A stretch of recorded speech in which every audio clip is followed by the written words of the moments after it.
It's all about baseball for tonight. On tonight's episode, we are less than 24 hours away from the 2025 World Series. The Los Angeles Dodgers will be heading to Toronto to face the Blue Jays. We will be asking the panel's thoughts on their favorite teams, specifically the New York Yankees and the New York Mets. And since we are talking World Series, is this an opportunity for Kendrick Lamar and Drake to renew their hostility? This is Voice of the Fans Canada. You are listening to Voice of the Fans Sportscast, brought to you by none other than the voices of the fans. Oh, Canada.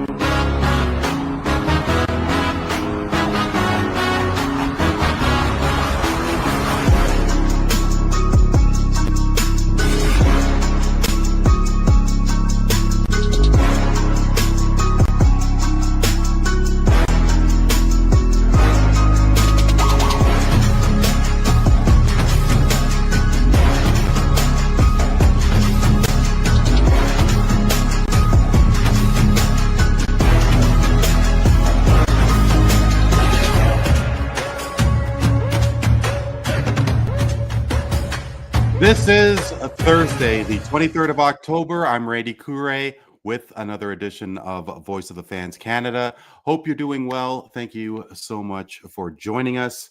Do me a favor, hit the like or subscribe button to your respective social media platforms, TikTok, Instagram, Twitter, Threads, YouTube at VOF Canada. The Roundtable has assembled for this very special edition of Voice of the Fans Canada.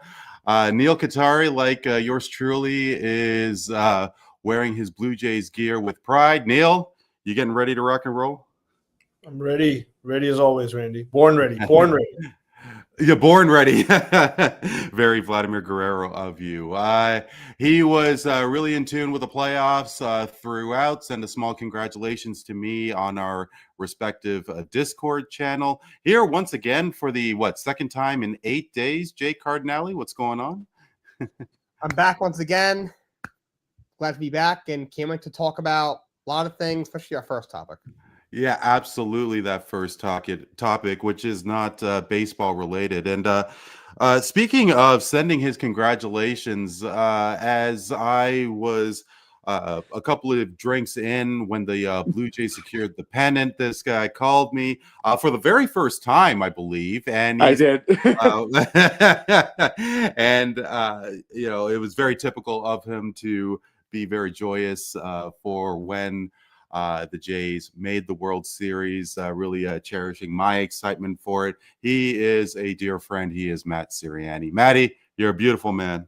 How's it going? Thank you very much. And I can tell I'm a beautiful man. I got my hair cut. I had hair all the way down to my ear, and I got it cut recently. How'd it get done? Yeah, no, you look fantastic. No, fellas, thank you so much. As always. However, this is a baseball-heavy episode, but we are going to be talking about some breaking news that took place with a number of arrests in the NBA community for alleged gambling allegations. The winds have been circling for a number of months regarding the NBA and betting fixing allegations. Jonte Porter of the Toronto Raptors was the first domino to fall, being banned from the NBA. And today it was announced that Terry Rozier and Damon Jones were implicated. Rozier has been implicated for a number of months. But along with these allegations is Portland Trailblazers head coach Chauncey Billups. Guys, I have read a couple of stories here and there. Floor's open. Your thoughts to this whole thing? And I'm assuming that we really haven't seen the last of arrests to be made. All right. It's crazy. It's nuts. So let me just start off this whole thing by saying gambling has evolved over the years. We've seen athletes and coaches and politicians promote the sport. On the NBA scandal of things, what did you think was going to happen when players and coaches and politicians are promoting gambling? They're going to want to participate and play what they're promoting. That's what happened with the NBA, and it's not the first time we've seen this story happen. In fact, since 2019, we've seen a number of players across multiple sports get arrested or banned or punished for gambling on the sport that they play in. Now, in the Terry Rozier case, this was all kinds of messed up. Why? Because he intentionally underperformed to win bets, especially prop bets on himself. The most disturbing one was the game where he took himself out after 9 minutes just to hit a bet that he placed on himself, and his buddies counted the cash. Now, the NBA, I've said this before, the inmates run the asylum. Players are sitting out a game. Players are controlling when they go in and out. Players are controlling what teams they're going to go on, when they're going to be traded. Coaches and owners really have no say, but this is just a case of what happens when the inmates run the asylum too much, where players are gambling on themselves, gambling on other teams, getting sources from outsiders to bet on what they think is right to earn some extra dough outside of the sport that they play in. Now, this to me screams bad news for the NBA. And Adam Silver, who is probably I don't think it's just the NBA, Matty. Oh, it's I think it's multiple all things, but the NBA is right now is at the center of all this. Sure. But Adam Silver is facing a tidal wave right now because this is the last thing the NBA needed when the season tips off. Boom. And I can get into the poker allegations a little bit, but I want to open the floor to Jake and Neel first about the NBA stuff of it all. Because the poker thing I can get into for hours. This is what I would say. Look, in the case of Terry Rozier, okay, maybe this guy is a knucklehead. Maybe, you can take the guy out the hood, but you can't take the hood out the guy. That sort of old thing. I don't want to apply it, but it may apply in this situation. But look, this is akin to me. I was thinking about it. This is like Terry Rozier hitting the Powerball and then next week going and robbing an antique store. You just won the Powerball. You make $30 million a year. Why are you conspiring with some, shady colleague of yours and counting $100K in cash in your house? Like there's so many questions I have about not like just the motivation behind why a guy of his stature, maybe he, who knows, but it takes a certain degree of like deep disrespect for the game that you play, the craft that you are, the professional that you're supposed to be. This is probably the worst thing that one could do. And I mean, you look at Pete Rose, the guy had one of the greatest careers of all time in history of baseball. And he's an afterthought for the most part because of this gambling stuff that he's done. Just like Barry Bonds, it's a shame that he also potentially could have at one point said, I'm the greatest player of all time. But his whole thing with steroids and stuff, it's not the same. But it's just none of these guys are Hall of Famers. That's where it comes to Chauncey Billups, because Chauncey Billups was one of my favorite players. His whole run with the Pistons, I loved watching him and those Piston teams, man. The Bad Boys 2.0 and that championship again over LA was one of my favorite underdog winner championship. In fact, when the Raptors beat Golden State, we were often compared to that Detroit team for how we were an underdog to a super team and how we had a defensive identity and all that sort of stuff. But even for him, I mean, it's a shame. And again, I'm not sure what he did when it comes to the game of basketball, because I've only read his name in relation to the poker stuff, but I'm sure there was. And my last thought is, we don't know. We don't know. Yeah, but I mean, yeah. To talk about, like, just to expand on like what Matt said, like, I mean, there's got to be more termites in the woodwork, if you get my meaning. There's got to be more termites in the woodwork. You caught a couple coming on the surface. Maybe they weren't careful. Dummies counting cash in their apartment. But you never know. And I think the problem is that you watch these games. And now you can go on YouTube and you can find all these like blooper Terry Rozier videos where like you can watch him play, whether he was actually throwing the game or throwing the play or throwing this ridiculously stupid turnover on purpose. I mean, now you can question every single thing he's done in the NBA. And look at other sports as well. I mean, we're going to talk a lot about baseball today. Now, look, baseball, every sport, you got a orchard full of great apples, and then there's always a few rotten ones. Just in every sport, these things exist. How hard would it be for a guy to ensure that he does not get a hit at 4 at-bats in a game when his one hit plus prop is maybe 1.4 or plus, or minus 200 in American terms?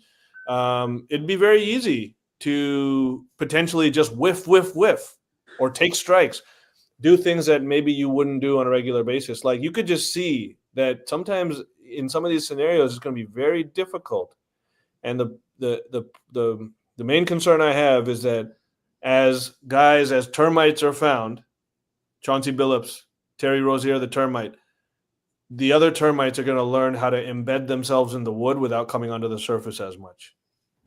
Yeah, Jake, sorry, Jake, just before you start, because Neel, a number of months ago, I asked you, Tony, and Dan about sports gambling. I told you I put a $2 bet down on FanDuel, and then I immediately cashed out the rest of my account because I just wasn't feeling it. And between the three of you, if I do make any bets, it's going to be the provincial lottery called Proline here in Ontario, and maybe I put $5 down on a point spread, and that's pretty much all I do. I don't sports gambling doesn't really tickle my fancy. How about you guys, especially with the player props, like with the whole dynamic what Terry Rozier did with that one game in 23, he took himself out of the game and he underperformed and so on. Like, are those player props really appealing to you three if you do bet at all? They have been in the past, and I don't do that these days. But in the past, yeah, especially when they had like FanDuel, the DFS in Toronto, I was actually would be on that DFS quite a bit with some friends. It'd be fun, like to share your lineups and see, and it's almost like you're making a fantasy team with a budget, but you're putting the wager on that. But they took that out of Ontario, and I'm thankful for it because now with all of this kind of this stuff, I'm just glad that's not available to me anymore. And but yeah, I mean, so in that sense, I kind of consider that player props because you're literally banking on these guys putting up stats of various formations. Yeah. And so sorry to Jake to jump. Sorry, Maddie, do you gamble much, or Jake? Well, you don't. I don't gamble, but on Foursquare Sports, I do spread picks. I don't do prop bets. But if you're talking to me like, do I gamble straight up? No, I don't gamble straight up. Okay. I've been advised by certain people, hey, you need to do some betting and some parlay picks and stuff like that, but I don't actually gamble. Yeah. Okay. And Jake said that he doesn't gamble either. I mean, I actually what was the comeback game Buffalo had? Who do they play again? Why am I blanking? It was a couple of weeks ago. Ravens. Yes, the Ravens. Thank you. A friend of mine, she had a $10 parlay down, and she actually won like $680. She hammered the parlay, and I mean, hey, you get one-off stories like that, awesome. But how many times are you losing hundreds of dollars and so on, thousands, even way more than that? Jake, sorry to jump in before your comment there. Your thoughts on this whole thing? It's all good, but yeah, Neel and Matt and all you guys make good points about the NBA and the prop bets. NBA is like the one sport where that's kind of a thing because, like, if in another sport, like it's kind of hard. Like in the NBA, like if a guy knows his over under, like he's got to score 15 points and like no less than 20, he can kind of control that. Like once he gets to 17 points, he can like, all right, I get 1 3-pointer or like 3 free throws. I can miss all my other shots. Like in other sports, it's kind of hard. Like in baseball, it's tougher for like maybe a pitcher to like not throw as many pitches once he literally fakes an injury kind of thing. So that's why, like Matt mentioned, that this is only a matter of time, and he's right. This is only a matter of time.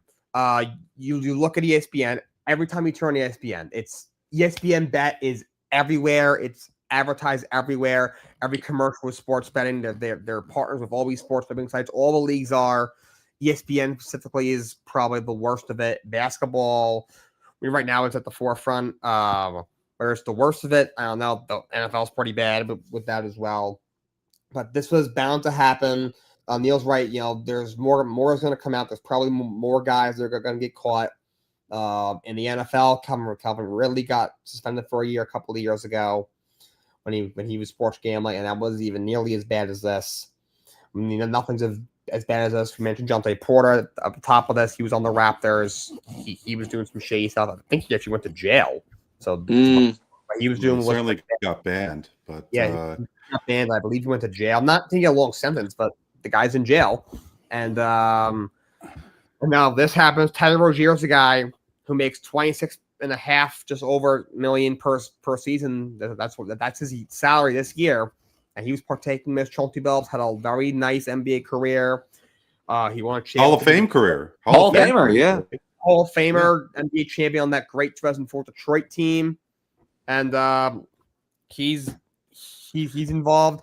Damon Jones played for a while. He was an assistant coach in the league. He was assistant coach on the Cleveland teams with LeBron and LeBron's second stint in Cleveland, which wasn't that long ago. He's no longer coaching. He was very involved. Apparently he was he was getting information from LeBron James or something. So that's something to watch out for. So yeah, this is a very big scandal. I think this has the potential to be one of the biggest scandals in all sports that we've ever seen. I think this is bigger than the whole thing of Tim Donaghy and the ref rigging. I think it's even bigger than that. Because with the mafias involved, the FBI is involved. By the way, seeing Teddy Rozier and Cash Patel's name in one sentence this morning, an ESPN notification, objectively hilarious. By the way, I just want to. He has to take a break. Stuff he's dealing with that guy. I guess this particular segment, there's going to be a lot of speculation and a lot of questions that are going to pop up in each of our heads that we ask the floor. Here's the first one. If Chauncey Billups is implicated, found guilty, and so on, is he going to get booted from the Hall of Fame? That's a good question because he did get inducted last year. He could. I've never seen Hall of Fame status be vacated before from any sport, but that could absolutely in hockey there was. I doubt it. Unless they prove that he did something while he was playing. Because look at O.J. Simpson. He's still in the Hall of Fame. I was just going to say that. O.J. Simpson killed well, it was never proven, but if the glove don't fit, look, Neel, I mean, let's call a spade, buddy. He's a spade. But hey, look, and obviously, hey, who knows? Maybe the time will come that O.J. Simpson will be removed. Maybe it'll take a new commissioner for him to do that. Maybe it'll take a big protest, a request from the Goldman family and the the Brown family. With regards to this and the sensitivity and especially the money that all of these sports leagues have profited from, and now a Hall of Famer has done a naughty thing. I don't see him in the Hall of Fame. It's integrity. Think? It's a massive shot in integrity. It really is. And I know we've touched on this NBA thing. I would love to get into the poker thing of it all because that's the most shady stuff I've ever seen. But for the Chauncey Billups thing, like if your Hall of Fame character is diminished by a gambling scandal, I mean, look at what it did to Pete Rose. Pete Rose should be a Hall of Famer, but because he gambled, that now his status is not immortalized in Cooperstown anymore. So the same could absolutely happen with Chauncey Billups, where he maybe gets his status vacated. But as far as the poker thing, which I kind of want to get into, I'm sorry if I'm Randy, if I'm going there a little bit. But I've never. Well, actually, Maddie, if you want to hold tight about the poker thing, and then we could get into the poker thing after, because Neil, Jake, I don't know what your Sure. Neil said that you don't believe Billups will be removed from Hall of Fame, but because this is gambling, something that each of those sports leagues profited from so much, I don't see. I would think that these leagues want to have like a crystal clear image, especially when it comes to gambling. What do you think? Yeah, it's like a catch-22 because they want that crystal clear image, and yet they're the ones setting the table for it to be dirtied. By choosing, this is what greed does to you, is that you set yourself up for impurities. And this could be said from the lowest level person to the highest level league in the world, a multi-billion-dollar league, because look, they got into bed with Vegas. The NBA and professional sports got into bed with Vegas. That's why every second commercial you see is some book trying to, give you a promo. And it wasn't like this a few years ago. Times change very quickly, and this is a massive change that all has tied into them getting these record-breaking new deals despite ratings going down. That make sense, And this is the biggest reason for it, is because you're drawing fans in an impure fashion. And again, the thing is, the problem I have is that, when you put yourself in bed with Vegas, everyone's going to look to cash in, but the NBA is the biggest one doing that. They're the ones that are setting this table open, and they know exactly what they're doing. They've probably done hundreds of studies showing the downstream effects of this type of decision, and they chose the money. Why? Because the owners vote on it, and the owners don't give a damn what the common man does. They give a fuck. They give a damn about their pocketbook. Okay. Sure. Yeah. And so that's where I'm at with that. Okay. Jake, I don't know if you have any additional comments specific with Billups. As Maddie was saying, there is a whole thing about poker games that we're going to get into in a moment as well. But do you think, off the top, if you had to take a guess right now, Billups getting removed from the Hall of Fame? I don't think he will. Similar to what Neil said, unless they can I forget exactly when he stopped playing. I know he's been the coach of Portland for 4 or 5 years. I think there was a little bit of time between when he retired because he worked for ESPN broadcasting. Yeah, he went to broadcasting and then he coached. So unless they could link it to his playing days, I don't think he'd be removed. Because it's like, he was he was a coach when he committed the crimes. Unless more details come out and it's just so bad that it's like we can't have a person like this in our Hall of Fame. But yeah, I do not think he will be removed. Can I add just a quick thing here? If the NBA Please. probes and they find, or somehow they are able to find evidence of, major stars doing this sort of activity, Michael Jordan's a big gambler. Michael Jordan's a big gambler. Imagine that, right? And there are rumors that he had to retire after the first three-peat because of mafia-related gambling issues. And there's also some rumors, and I pray to God these aren't founded, but I've read things that what happened to his father may be also related. Now I don't know that for a fact, but when you add things all together, the speculation, it doesn't just just go away. It's so funny. It's so funny you brought this up, Neil, because before we went to air, Maddie joined the call first, and that's exactly what he brought up. Comments that you just made. So, but here's the question I have, though: if the NBA was privy to that, would they want that information coming out? And I think that they would do at least what they could legally or kind of through shady means try to suppress that. Well, I mean, yeah, would they want it? Absolutely not. Are they going to have a choice in it getting leaked? I mean, the U.S. president always seems to have an axe to grind, and then when it comes to the NBA, I think respectfully to our American family here, this is where Vegas, aka the Godfather, shows up at their door and says, "Hey, look, you got this problem. I can help you with it."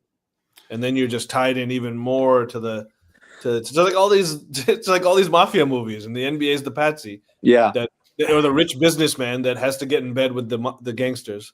Yeah, that's a good point on our president. On First Take today, Stephen A. Smith made some comments about how he's going to possibly get involved. This not to get political on a sports show, obviously, but our current president, he has his hands involved, in a lot of other things. He likes to do that, and who knows if he chooses to maybe step in or give his opinion. And because obviously this is a federal investigation, it's not like these guys like Ted Rozier wasn't arrested by the Miami local police; they were arrested by the FBI. So that's good. That's another interesting point in all this. Could the president or somebody high up like that in the government step in and get involved and have to start questioning the NBA? And if they start questioning Adam Silver, could this thing get really ugly?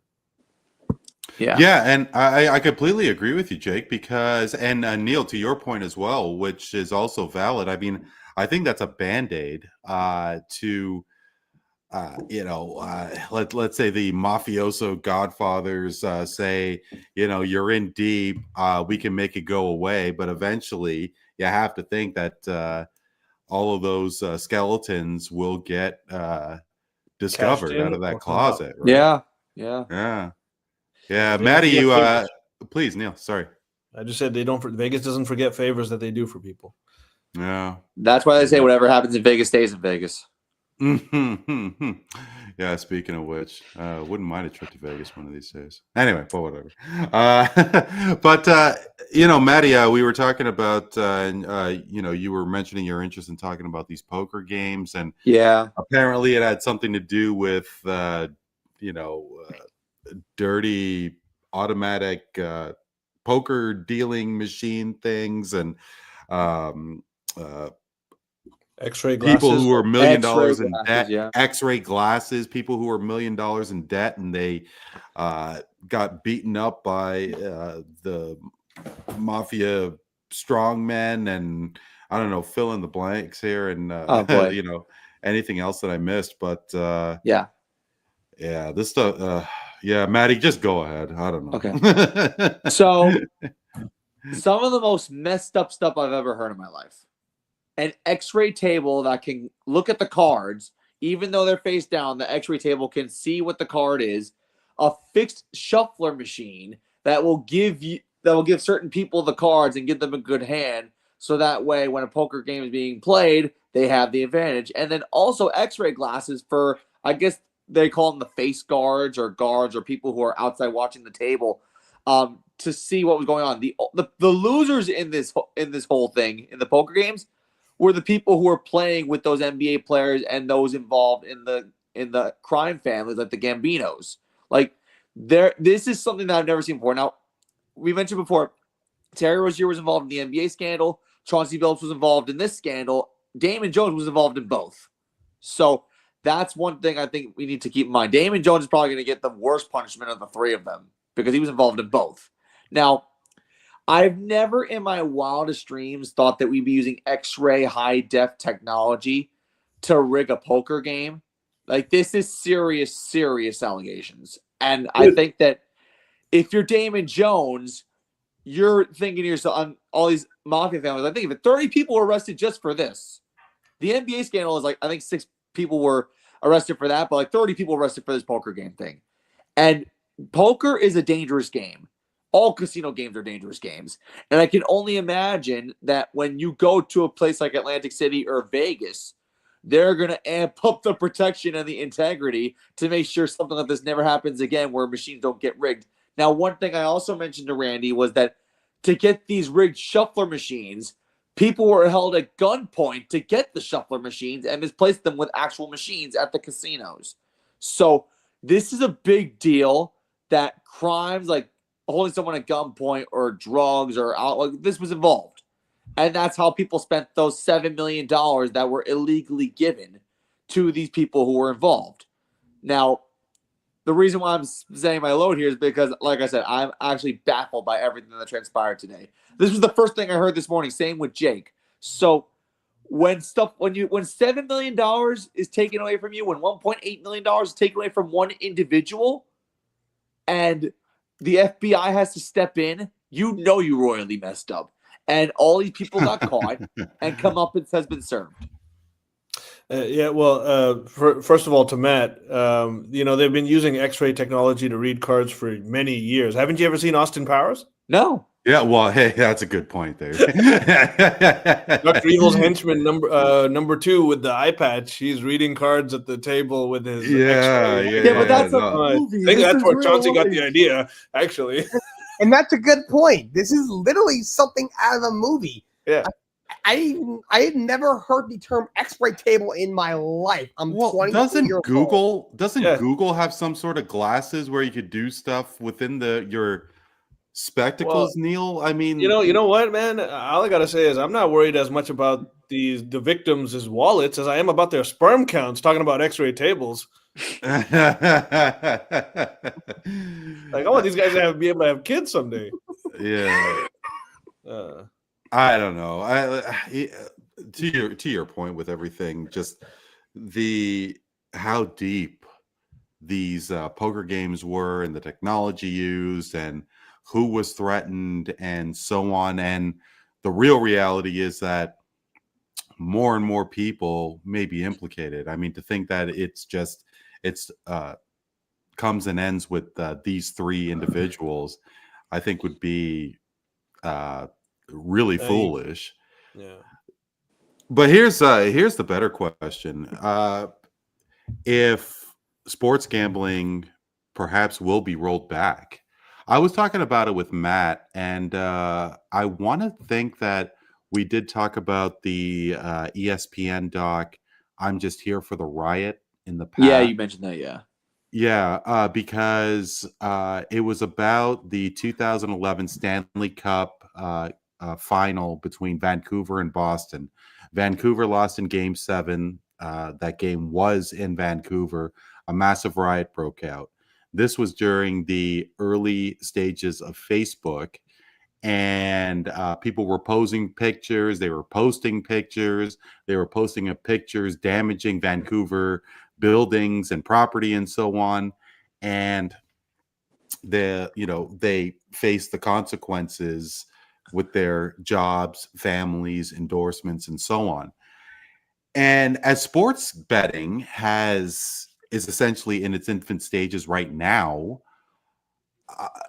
these people are the sacrificial lambs, not really knowing how intricate and how detailed these investigations can get.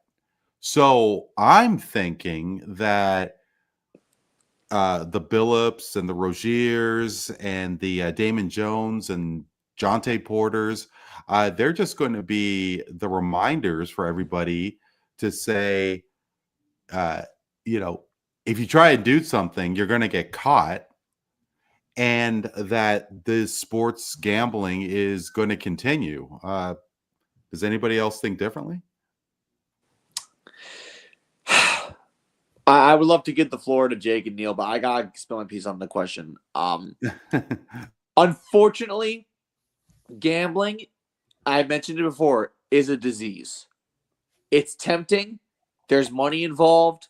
You want to feel good when you win a bet. When you place a bet, you want to make something to put in your pocket. And ultimately, like I said, they're just going to keep promoting gambling because what's the number one thing that these sports leagues and these businesses thrive on? Money, money, money. Who doesn't love money? And ultimately, this could be a cautionary tale of how to handle yourself responsibly. And actually, I don't know if any of you heard about this, but the NCAA recently approved that Division 1, 2, and 3 students can bet on NCAA games, which is a recipe for disaster when these college kids come to professionals and they're doing this in the pro life. That's just a mess. So the fact that we're encouraging our youth to bet on their craft is a big red flag. I just need to add something because you sparked what I was actually trying to say. I think I lost my train of thought earlier, getting riled up about like Vegas, but what I was trying to say is that the greed leads to this impurity, and that impurity manifests also as, yeah, you're bringing in a lot of these like more casual fans, to be honest, because people that haven't necessarily followed the sport now have a reason to just kind of like follow every sport more so. They're putting this little, put that little. And what it does is it brings in these casuals who now are, and especially in the age of social media, giving a lot of trouble to the personal lives of these athletes who are just trying to do their best on the court. Maybe they're not helping these guys as parlays, but they're catching a lot of flack for it. And you hear a lot of the players, even Al Horford today said the relationship with the fans has changed. They see you as a piece of their ticket, not anymore as a piece of the team that they cheer for. And this is because these casual fans are coming in and they don't care as much about the result. Again, these fans have a reason to stick around till the end of a fourth quarter, even if the game is a blowout now, because they're worried about how many points is Al Horford going to score. They're not worried about, a lot of them are. And so this is the impurity that I think is really latching on. And although we don't feel it yet, and again, the last year's NBA playoffs were one of the best ones we've had in a long time, front to back. But I think like I said, the wood is being eroded. Well, so do you think that the sports gambling is going to scale back, Neel? No. It's like a snowball rolling down a hill that Adam Silver went dink, and now the thing is just going, and it's not going to stop anymore until it causes it's causing an avalanche, basically. Sports are too intertwined with sports gambling. This was we all mentioned this was bound to happen. Something just really bad was bound to happen. I don't see how this is going to stop. Hopefully, they'll have another crazy scandal like this. But at this point, I think literally and figuratively, all bets are off. Pardon the pun. Yeah, and the NBA and all these other sports leagues, what they'll tell you is if they're questioned about it, and I'm sure that you're going to hear this in the future when they're asked why was this decision made? They're not going to say we want more money to go in our owners' pockets. They're going to say, well, this was already happening in the black market. We're just kind of taking that back and putting regulation to it. We're trying to do the fans. They're going to twist it as if they're doing the fans a favor. But it's all just tomfoolery.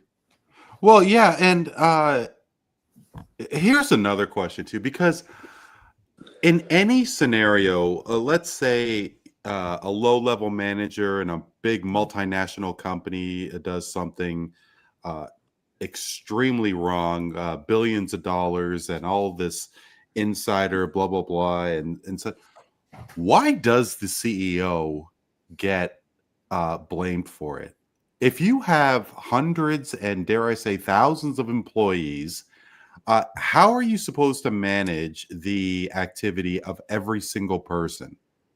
And look, I'm not solely, well, I guess I am playing devil's advocate a little bit, but I think that Adam Silver's real problem is the whole games now going over to streaming and him saying that basketball is a highlight sport. You could just catch all the highlights on YouTube. You're not going to miss anything. I'm paraphrasing or whatever he said there. But I do think that it is unfair to get to throw Silver into the firing line here because of this. There's no way he could have known. I mean, he couldn't have known maybe specifically that Terry Rozier was involved, although there has been some rumblings for a year or two now that he was being investigated. Chauncey Billups kind of came out of nowhere. Obviously, Damon Jones isn't a part of the NBA anymore. But the NBA's partners with all the sports betting sites. He had to know something was going to happen. He saw something with Jontay Porter right in front of his eyes, and he did nothing.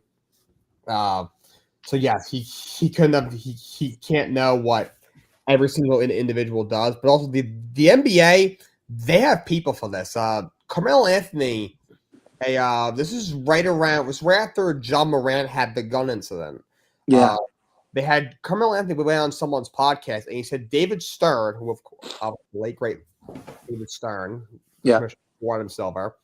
Like, I guess when Carmelo was younger, first coming into the league, maybe he was hanging around the wrong people, and Stern might have said something to him, and Carmelo was like, how do you know this? Why are you assuming this? And he was like, he basically told him like, oh, I know who you're hanging out with. I know this. I know that. The NBA's got private investigators. They got detectives. They have all that. Okay, so there is no excuse that something like this should happen. On top of the league is kind of a failing product. You mentioned the playoff was good last year, but Matt mentioned the inmates running the asylum. Too much player empowerment. Guys signed $300 million deals. They sit out games. They request trades left and right. There's no defense play anymore. The CBA they signed with the 2nd April, I think, is stupid. It's terrible.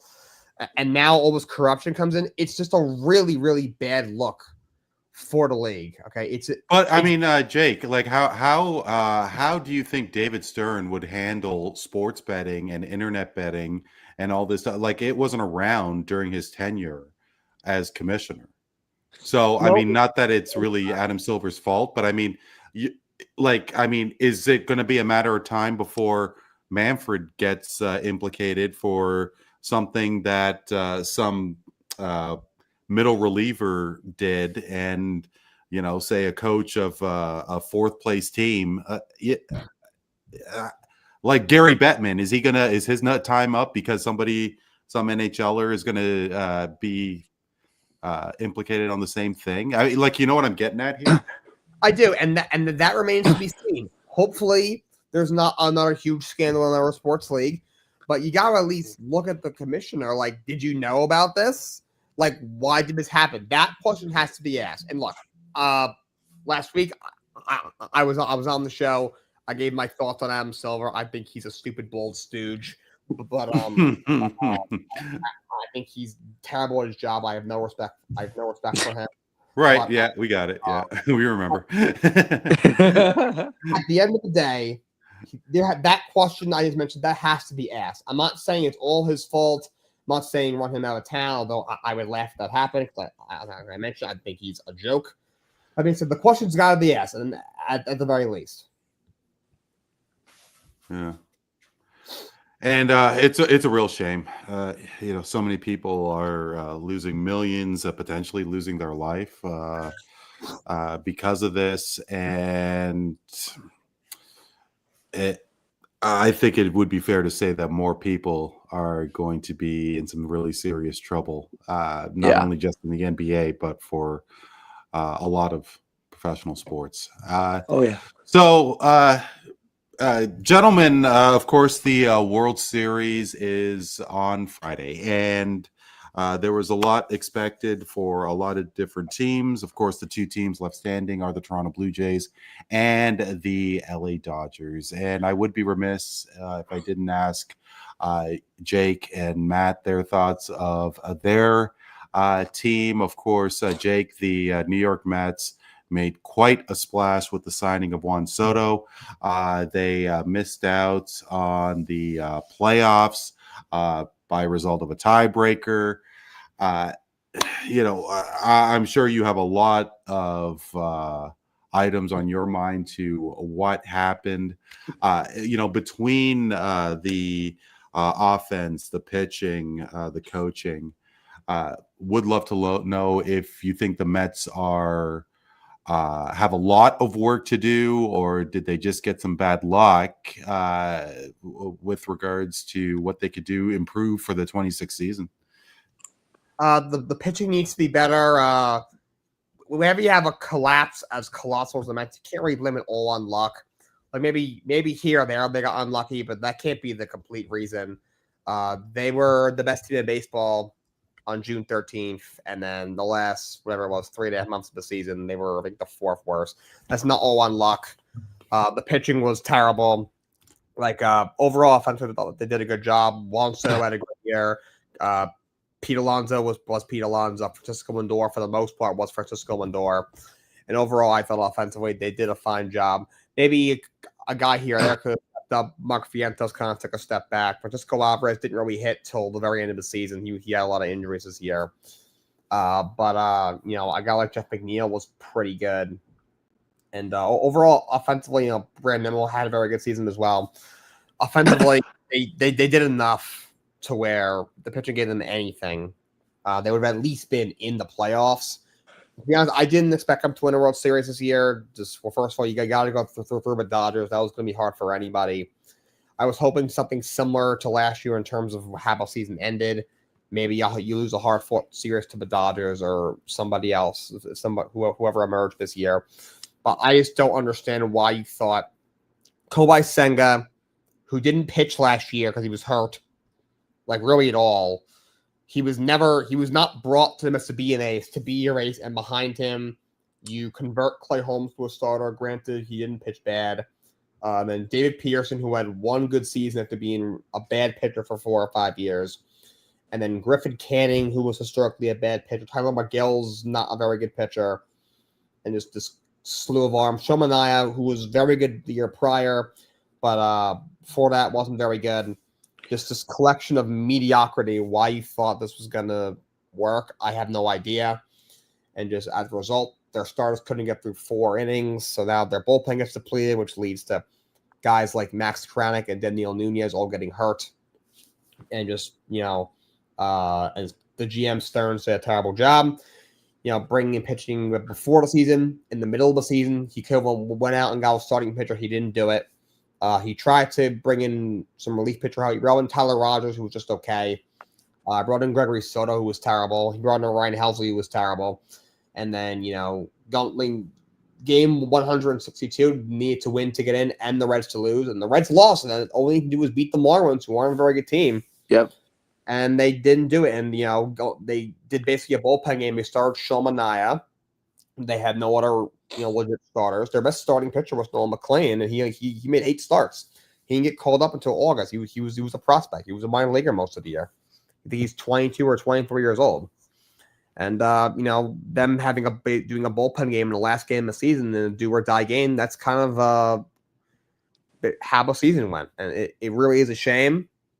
And the Mets do have a lot of work to do because they have to completely revamp their pitching staff. They're going to have to get one really good high-level arm in the rotation. They're going to have to bring in 1 or 2 more good starters. The bullpen needs a lot of work. And so, yeah, there is a lot of work to be done. And I blame the pitching for the most part, for sure. Randy, I think you're muted. Damn. I always do that. Was going to ask you, Jake, do you think Mendoza sees next season? Yes, they already announced that he is coming back, which I don't mind. I know a lot of people have gotten on him, and certain things I've gotten on him as well this season, but he also took a team that I thought was going to be really bad to the National League Championship Series the year prior. He was given a really bad pitching staff. I know he kind of got, I guess, the Aaron Boone syndrome, which is kind of ironic because he came from the Yankees of pulling starting pitchers too early, but also when, you know, he only has 1 or 2 legit starters at some point, it's not all on him. Obviously, if something like this happens next year, they'll have to make a change, but I think he deserves a chance to, all right, maybe, you know, fix the staff, because I do think he didn't have a great staff around him, which is his fault because he picked it. But give him one more chance to fix his staff. Give the Mets one more chance to try and fix this mess. But I didn't harp on him as much. But yeah, he is going to come back next year. Well, do you think Steve Cohen has the patience to actually let this thing evolve? Or is he going to have an itchy trigger finger? And I mean, you tell me, is he going to be like a Jerry Jones and just immediately demand the keys to the bus here? I don't think he's going to do that. He's not that kind of guy. He never has been ever since he bought the team. He's been, I mean, like for example, when in the 2023 season, when the Mets were floundering, everyone was clamoring for them to fire Buck Showalter, and at one point he just did a press conference, and he just said, "You know what? This has been terrible." But he said, "I'm not going to fire Buck Showalter." He had to fire. Obviously, he went after the year. He's like, "Right now, I'm not going to make a in-season change." And he mentioned that, if you fire, coaches and GMs, just every season, now you become a guy who no one really wants to work with because there's not a lot of patience. So he's not really that kind of guy. However, if the Mets start out really bad next year, I could see him being like I can't keep doing this. There's too much talent on this team. I've spent too much money to be a bad team. So if they start out bad, like if May comes to an end and they're in 4th place, I could see him possibly looking at the manager and being like, all right, enough. But unless that happens, I don't think he'll panic. Maddie, what about your... Sorry, please, Jake. I was just saying I think he'll give it the full season. Okay. Maddie, in case you didn't catch last week's episode with Jake, he does believe that Aaron Boone will be back as manager. Beyond that, I know what your thoughts are on Boone as you are bashing your head on your laptop, which is really fun. I guess, no, you're not muted. I guess you're just not actually hitting the surface, but No. So Maddie, same question to you, my friend. What was it about the Yankees not advancing after the ALDS? Well, we faced your team, so I'm going to try and not be biased here. But anyway. Yeah, yeah. But I'm trying to be as impartial as possible. But yeah. Right. This is the first postseason where Aaron Judge actually put the team on his back and actually did well. Mm-hmm. That's number one. Number two, we couldn't back him up. Giancarlo Stanton was almost non-existent. Cody Bellinger stunk. Anthony Volpe went, I think, struck out 11 in his final 13 at bats, which is pathetic to say the least. The pitching did okay for the most part, I guess you could say. The Boston series. I remember the last time I was on an episode. It was the game 1 of the Boston series in the wild card, and I thought we were toast by then. But thank God for people like Cam Schlittler who drinks that dirty water. And I think the Yankees, they're going to be the same team next year. And now Cody Bellinger is testing the market, which sucks. And the problem with that is I don't know if he's going to want to come back. I know he's testing the waters, but if the Yankees don't bring him back, we're putting Jason Dominguez in at left, who still has some defensive issues.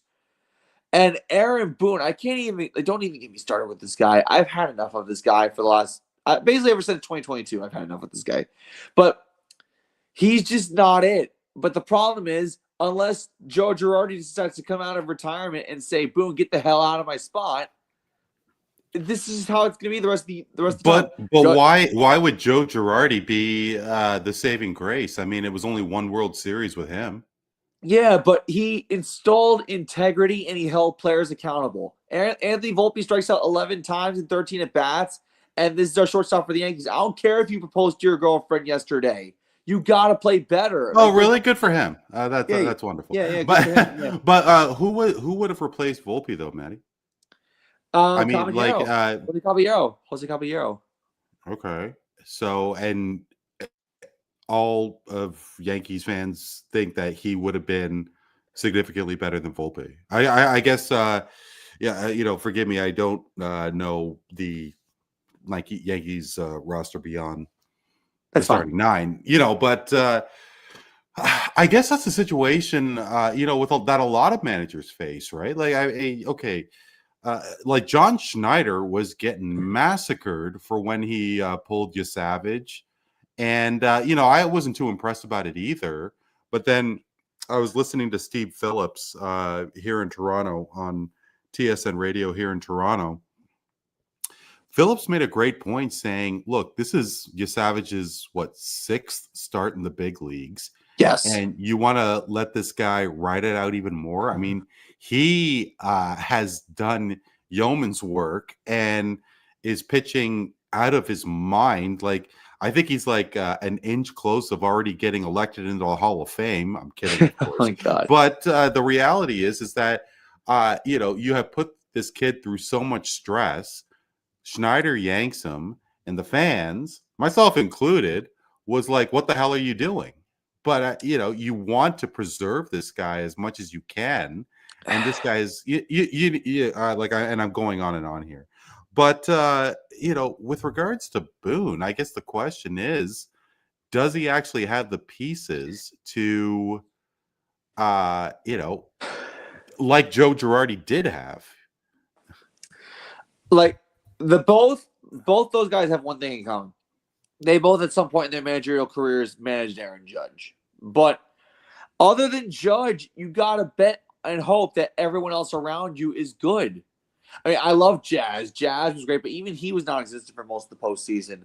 And I think that Ben Rice is good, but again, almost non-existent. Like, it just stinks because finally Judge plays well in the playoffs, his biggest problem of his career so far, and no one helps him. We don't assist him.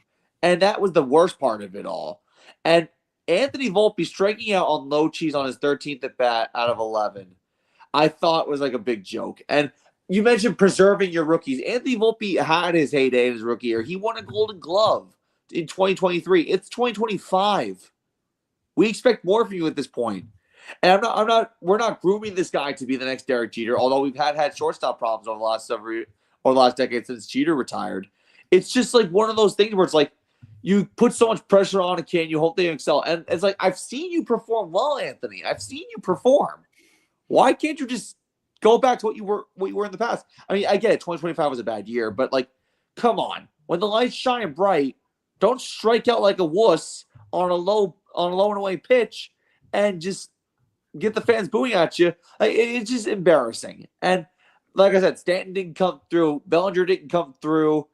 Like, most people didn't come through. Goldie's gone after this year because we signed him to a one-year deal. So now we got probably find a new first baseman. It's probably going to be Ben Rice for all we know. But it's just mind-boggling. The Yankees just can't catch a break no matter what. And it's amazing. I sang New York, New York by Frank Sinatra. I ran a beer mile. I did everything I could to get some good juju for this team. And yeah, I remember you did that, Maddie. I was like, oh, dude, that sucks. But yeah, my one comment that I'll make on the Yankees, it was alarming from my perspective, because the Yankees, they led the league in home runs in the regular season. They were great offensively in the regular season. I was more concerned about the pitching. The rotation, like Matt mentioned, it actually wasn't that bad. I mean, the guy that they paid $280 million, Max Fried, in the DS was terrible, but Schnittler was really good. That guy pitched his ass off. He was just untouchable in Boston. And against Toronto, he pitched very well also. In fact, I would have probably given him one more batter in that game. Or certainly would have given Fried another batter or two against Boston. But that's at this point that means nothing. But just they led the league in home runs in the regular season. They were so good offensively in the regular season. It wasn't just Judge. Obviously, Aaron Judge was their best hitter. He's MVP finalist this year. But Stanton was hurt for half the year. But when he was healthy, he had like a 920 OPS. Grisham had 34 home runs. Yeah, 30-30. All these, like, even Austin Wells, who didn't hit for a high average, he hit like 20 home runs. Even Anthony Volpe, I think, had like 18 or 20 home runs. And he was like 19 or something. Yeah, 19 pops. Like I don't understand. And Cody Bellinger had a great season. Yeah, I guess that's the question is, Jake. I mean, Matty, does the Yankees have a lot of work to do in the offseason? Well, you know how they say the definition of insanity is doing the same thing over and over and over again and hoping for a different result? Sure. If this Yankee team just plays conservative throughout the offseason and does absolutely nothing, then they're going to get the same thing. They're going to have an exit in the playoffs in like the first or second round. What they need to do, and I've heard rumblings about Bryce Harper potentially getting traded by the Phillies. Whether that happens is beyond me. But that's a guy that you could probably try to entice to come to the Bronx. He's even said that he's been a Yankee fan his whole life. But then again, everyone says that. But it's just like one of those things where it's like, try to go bold, be bold, do something that people are gonna pat you on the back for. Like I said, 2024, that was Juan Soto. This past year, you got Cody, but now he's testing the waters. So now you got to start from scratch again and try to get another massive profile signing. And if it's Bryce Harper, hell, go for it. Oh God, seeing Bryce Harper in a Yankee There uniform. is Give me a a European chance. break. There's a better chance I will be a Yankee next year. Yeah. Yeah, I think Bryce is happy in Philly. Dombrowski already said that not going to trade him. No chance. There's a better chance. Bryce Harper will go to the moon before he plays for the Yankees. Yeah. Good morning, good afternoon, good night on that one. Neel, it would have been really easy to ask where you were when George Springer hit the home run, or when Jeff Hoffman struck out J-Rod and the Jays clinched the pennant. I mean, hey, the two of us, we were on top of the world, and yeah, nobody cares. But but what I was wondering, Neel, of course, you are a couple years younger than me, and when in 92 and 93, I would have been 14 and 93. And we didn't see a massive explosion in terms of baseball and like the influx of Canadians. I mean, we did to a degree, and yeah, sure, baseball rosters are so much bigger than basketball, but I think, like the Toronto Raptors, the Blue Jays won their World Series at a pretty bad time, because 93, they won the World Series. 94, the strike happened. 2019, the Raptors win the NBA championship. 2020, COVID happens. So it's going to be funny if the Jays win the World Series this year. What the hell is going to happen next season? Don't even tell me that.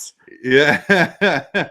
But with regards to Canada's growth, Neel, for this game of baseball, do you think we're going to see a spike? I don't know, but as I am starting to think about it now, I really wonder if the U.S. is going to take over in hockey, and I do wonder if Canadians are going to focus on the basketballs, the soccers, and with the Jay success, even baseball. I mean, I think that anytime you have a run like this, and frankly, it's been a magical run because it's had all the elements. You never were expected to be here. You came in as the last place team last year. You had your manager and your front office on the hot seat. You gave this huge contract to Vladdy, and everyone was sort of like, "Oh man, what did we do here?" Mm-hmm. So everything was, and then we had a bad start to the season where 50 games in, it wasn't looking so hot. And so when that all has transpired, and then you get to this point, those kind of runs, I believe, have a more of like a magical effect on the city and the fan base that they're in. So I do think that the Jays, regardless of whether they win or lose, will carry that to a degree. Obviously, it'll be longer if they win, especially taking out a juggernaut like the Dodgers.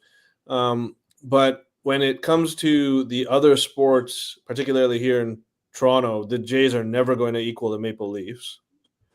And I don't think they're ever going to catch up to the Raptors because, and I don't mean to sound harsh, because I know that this is not the case in other cities, but I do believe that the Blue Jays have a much larger casual fan component of their overall fandom than do the Raptors or the Maple Leafs. And I can mostly speak to the Raptors, but when you go to see Raptor games nowadays, the effect that you'll see is that even when the team is bad, the support is there. People are in the seats. They're cheering. They're getting live. I don't know that you've seen that in Toronto when the team hasn't been good. And the team does their best. For the Jays, you're talking about the Jays.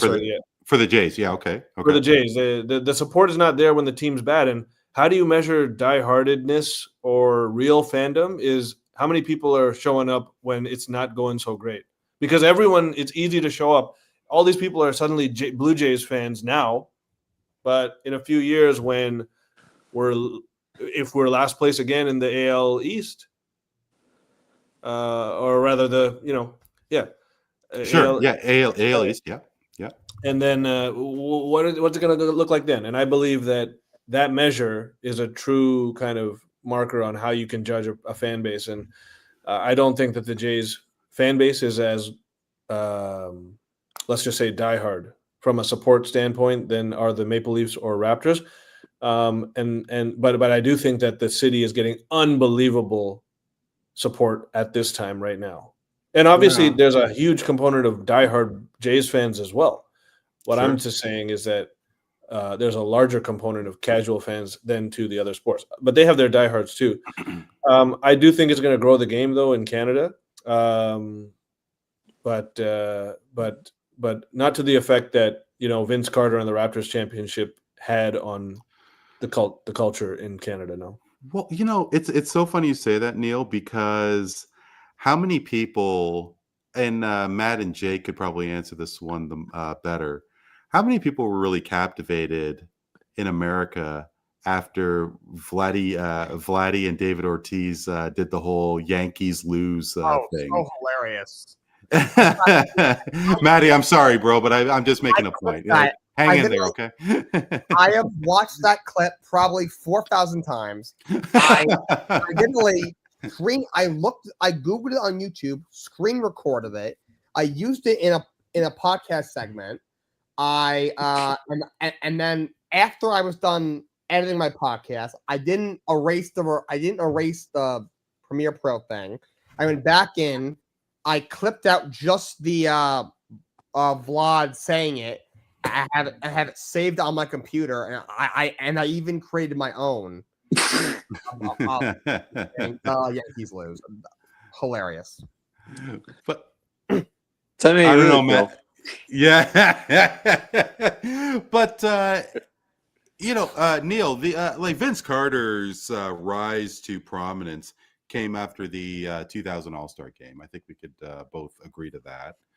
And who's to say that Vladdy's didn't start with that interview with David Ortiz? And of course, he has to have a lot more consistency, success behind the plate, and a couple Gold Gloves, MVPs wouldn't hurt either. But this could be the starting point, let alone the fact of the Jays potentially winning a World Series. No, you know what? Yeah, go ahead. No, sorry, please go ahead. Go ahead. No, I was just struck by your point that Vladdy. You bring up Vladdy, and even Springer, but the difference is Springer is on the last of his legs, and right. Yeah. Vladdy's on the start of his legs. So yeah, and Vladdy. I mean, you saw it in that interview. His interactions with Ortiz, his born ready comments, the way he looks around the stadium and soaks it all in, and the fact that he was born or at least raised to a degree in Toronto and or in Canada rather, and has that sort of somewhat of a citizenship. He's a Canadian citizen, isn't he? He's a Canadian. He was born in Montreal. Yeah. Yeah. And so that does give us that superstar appeal because he is absolutely a top level elite superstar in the last month. And frankly, for a lot of this year, it's just that what he did was rather ho-hum. What he did well during the season was efficiency, not power. But now he's doing both.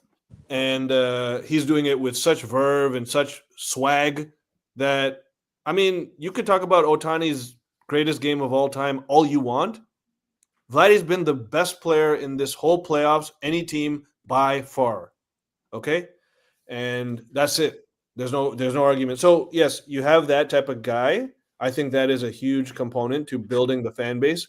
Just like Vince Carter, in a way, I do see some similarities there. I got to be honest, but it's good to have a superstar that's coming through like this at this time. It's something we've been lacking.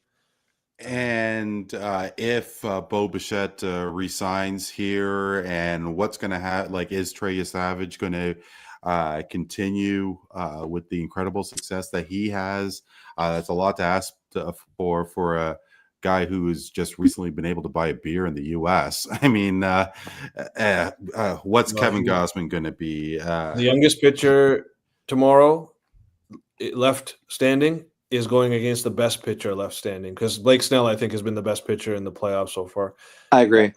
And so that's going to be a fascinating matchup. It's a tough one for Toronto, but hey, man, if anyone can do it, it's our lineup. We don't strike out very much, and we just wear pitchers down, and that's what we do. And it is quite interesting to see. Well, Neil, I guess maybe we saw it with the Raptors when they played the Warriors in the NBA Finals, was how much support the Toronto team is getting for those living south of the border. You know, Jake, I guess the better question is it because it's the Dodgers again, this super team that has made the World Series for the second year in a row? How despised really are the Dodgers? And I guess I could just leave it there. Yeah, the Dodgers being the opposition has a lot to do with why Toronto is Sure, of kind course. of become America's team, so to speak. It's kind of ironic because they're America, but America's team because the Dodgers are not well liked. I personally don't really have a problem with the Dodgers. I don't have a problem with how they spend money. I don't have a problem with how they do business. In fact, I wish my team did stuff similar to them. It clearly works. They're the premier franchise. Well, not being condescending at all. I mean, to a degree, that's what's happening, right? With Soto signing, sure. But yeah. So like, I don't have a problem with them. Like, do I like them? No, I don't like them. Obviously, if the Mets play them, I want the Mets to beat them. I'm not rooting for the Dodgers in the World Series. But I do think a lot of people have a certain hatred towards the Dodgers. That's just a fact. You know, they speak for themselves. I speak for myself. But the Dodgers being the opposition is a big reason why the Blue Jays kind of become America's team. They're very, very ironically in this World Series. I mean, it does take a very special team to be so revered from coast to coast when you made the championship series the year before. And, you know, Maddie, I didn't get a chance to take a look at what the television numbers were like all those years ago when the Subway Series took place between the Mets and the Yankees. What was that? 2000. It was the Subway Series, and obviously New York versus New York has so much intrigue. Is even in my neck of the woods and Neil's neck of the woods, but I could understand if those on the West Coast may not have been too interested because they didn't have a local, quote unquote, local team nearby or somewhat of a horse in the race. You know, what would have happened if San Francisco when Angels, when they played, what was that, 2003, 2002? 2002, yeah. I could appreciate that the East Coast wasn't too thrilled about that World Series. You have to think that even though Toronto is not in the U.S., that Major League Baseball more so dodged a bullet with not having Seattle against L.A., or do you think that they would rather have Seattle over Toronto? So that's a good question. I honestly, and you know this because you were on Foursquare Sports when I picked the Mariners to win. The Mariners are still the only team in baseball that have not made the World Series yet. And I think a lot of people were clamoring for that. But Toronto, you know, I'm all for it for them being in the World Series just because I'll take anyone and anybody to beat the Dodgers for $5,000. I just want to see the Dodgers fall. And here's why I think America wants the Blue Jays to win. If the Dodgers win their second consecutive World Series, Major League Baseball is in a lot, and I mean in a lot of trouble because of the CBA coming up in 2027, the way the Dodgers with the deferred payments and how they're getting all these high-profile free agents. They're targeting Kyle Tucker all as we speak. It's just like, if they get Kyle Tucker, they're going to win a third straight World Series if in fact they do win this one. But the last thing the Major League wants is to have a team that's just deferring payments for major stars to win championships. Because to me, it's not ethically right to do that. And even though it's technically not illegal, it's not exactly, you know, ethically correct. And I think when it comes to CBA, now, I'm not going to say we need a cap. I think the luxury tax needs to be improved. I think the luxury tax could definitely be improved. But there also needs to be a salary floor before there's a salary cap. Because what's going on in Major League Baseball is that teams that don't spend are getting punished, and then when they do well, they're getting run over by a freight train. And like for example, the Brewers, the Fighting Lily Schumachers, they got run over by the Dodgers in the NLCS, even though they hardly did anything in the offseason, even though they were the best team in baseball by record. Why? Because the Dodgers, with the deferred payments and all the money that they should be spending, are trashing low market teams, and because we didn't get to the NLCS. That's going to tempt you to say, okay, we don't need to spend a lot. We can be cheap. And it's really just 4 teams like the Yankees, the Mets, the Red Sox, and the Dodgers that spend more than anybody because they're the big market teams. But the other 26 But go ahead. sorry, Maddie. Sorry to jump in here, but isn't this kind of the same thing with the tush push? Because Philadelphia Eagles, they use the tush push. And you guys tell me if other teams are using it to the degree of the Philadelphia Eagles. But okay, LA Dodgers, they have all these deferred payments. There is nothing saying that any other team, including the Brewers, including the Blue Jays, including the Miami Marlins, they could do the exact same thing and defers payment and salary. But if they have a good nucleus, say in Milwaukee, if there is some guy that really sees an opportunity to win, the Brewers, they can do the same thing, can't they? Well, like I said, low market team, you're not getting a lot of coverage. You don't have a lot of fanfare. You're probably not making as much because of the market that you're in. That's why they don't get spend a lot. And okay, I do wonder, and I'm kind of thinking off the top of my head. Don't you think that Oklahoma City could have a really decent run for the next couple of years in the NBA? I absolutely do. Even though they're low market, they're right now the best team in basketball, bar none. Sure. Why can't the same thing happen in baseball? Because baseball is just different. It's so different. The hard cap in basketball. Yes, exactly. Baseball is the only sport of the core 4 that does not have a cap. Right. Okay. It's a cap. All right. Fair enough. Yeah. And, when you're a behemoth, when you're a Goliath, and you live in a Goliath city, caps are your worst enemy. Yeah. And this is what here. Maybe this will clarify something, Randy. Let me ask you a question. When you say small market team, what do you mean small market team? Because I hear people use this term a lot.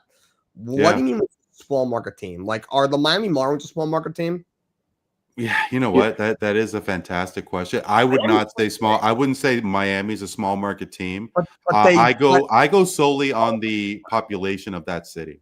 Okay, because people say Miami's a small market. They don't spend any money. They're basically like, similar to the Rays, and like they're basically the Rays of the National League, except with a little bit of they've had lesser recent success, I guess. The Rays were a couple of years ago had some decent playoff runs, but like Florida, there's a reason that in college football that the Florida Gators head coaching opening is going to be the best head coach opening, even though the team sucks and has sucked, because the recruiting base there is huge. You have to bring it back to this conversation. Like, is that a small market? Like, Miami is pretty big. Florida's a huge state. Like, so it is. I don't really get the. Well, I don't. I guess the thing with. Sorry, Jake. Sorry, I interrupted you there. I guess with the Marlins, it's just that either the scouting is terrible or they don't want to spend. With my deepest sympathies, and may Jose Fernandez rest in peace. But Florida was definitely on the rise, and they had Jose Fernandez with Christian Yelich and Giancarlo Stanton and Marcelo Zuna, and Fernandez passes away, and then Yelich gets traded. Could they have made a decent run? Because I think, when did Stanton leave Miami and Yelich? 2018. 2018 was 2018. Okay, so they had another season. Let's say that Fernandez did play a couple more years. Could there have been a possibility of Yelich and Stanton sticking around in Miami? I guess they just never had the scouting, because Miami, I mean, why not spend your years and seasons and career in Miami? Maybe it is because of the fan base. because it's such a superficial fan base. And, how diehard are those Heat fans? They aren't, right? They're just a bunch of beautiful people who left early in what year was that again? 2014 against the Yeah. Spurs.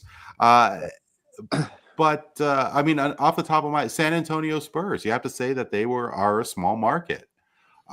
With despite all the success that they did have, Is that truly a small market though? I would call it Small. is. I would say that it's a small market. Also, does that matter? The Spurs have won 5 championships since what, 2000? Yeah. Right. So the last one was 2014. 14 was the last one, and because Tim Duncan won 5. Yes. Tim Duncan won 5, first one being in '99. So Yes. I'm trying to tie this back to the baseball. Everyone's like, the small market teams can't compete with the big market teams. Like, a lot of people call the Milwaukee Brewers a small market team. Sure. But I also hear people call the Miami Marlins a small market team. But are they the same thing? Truthfully, I personally have never heard of Miami as a small market. Maddie, maybe you could chime in. But for me, I think it's just simply an inept team more than a small market. Sorry, Jake, you were saying? I didn't catch you. Go ahead, Jake.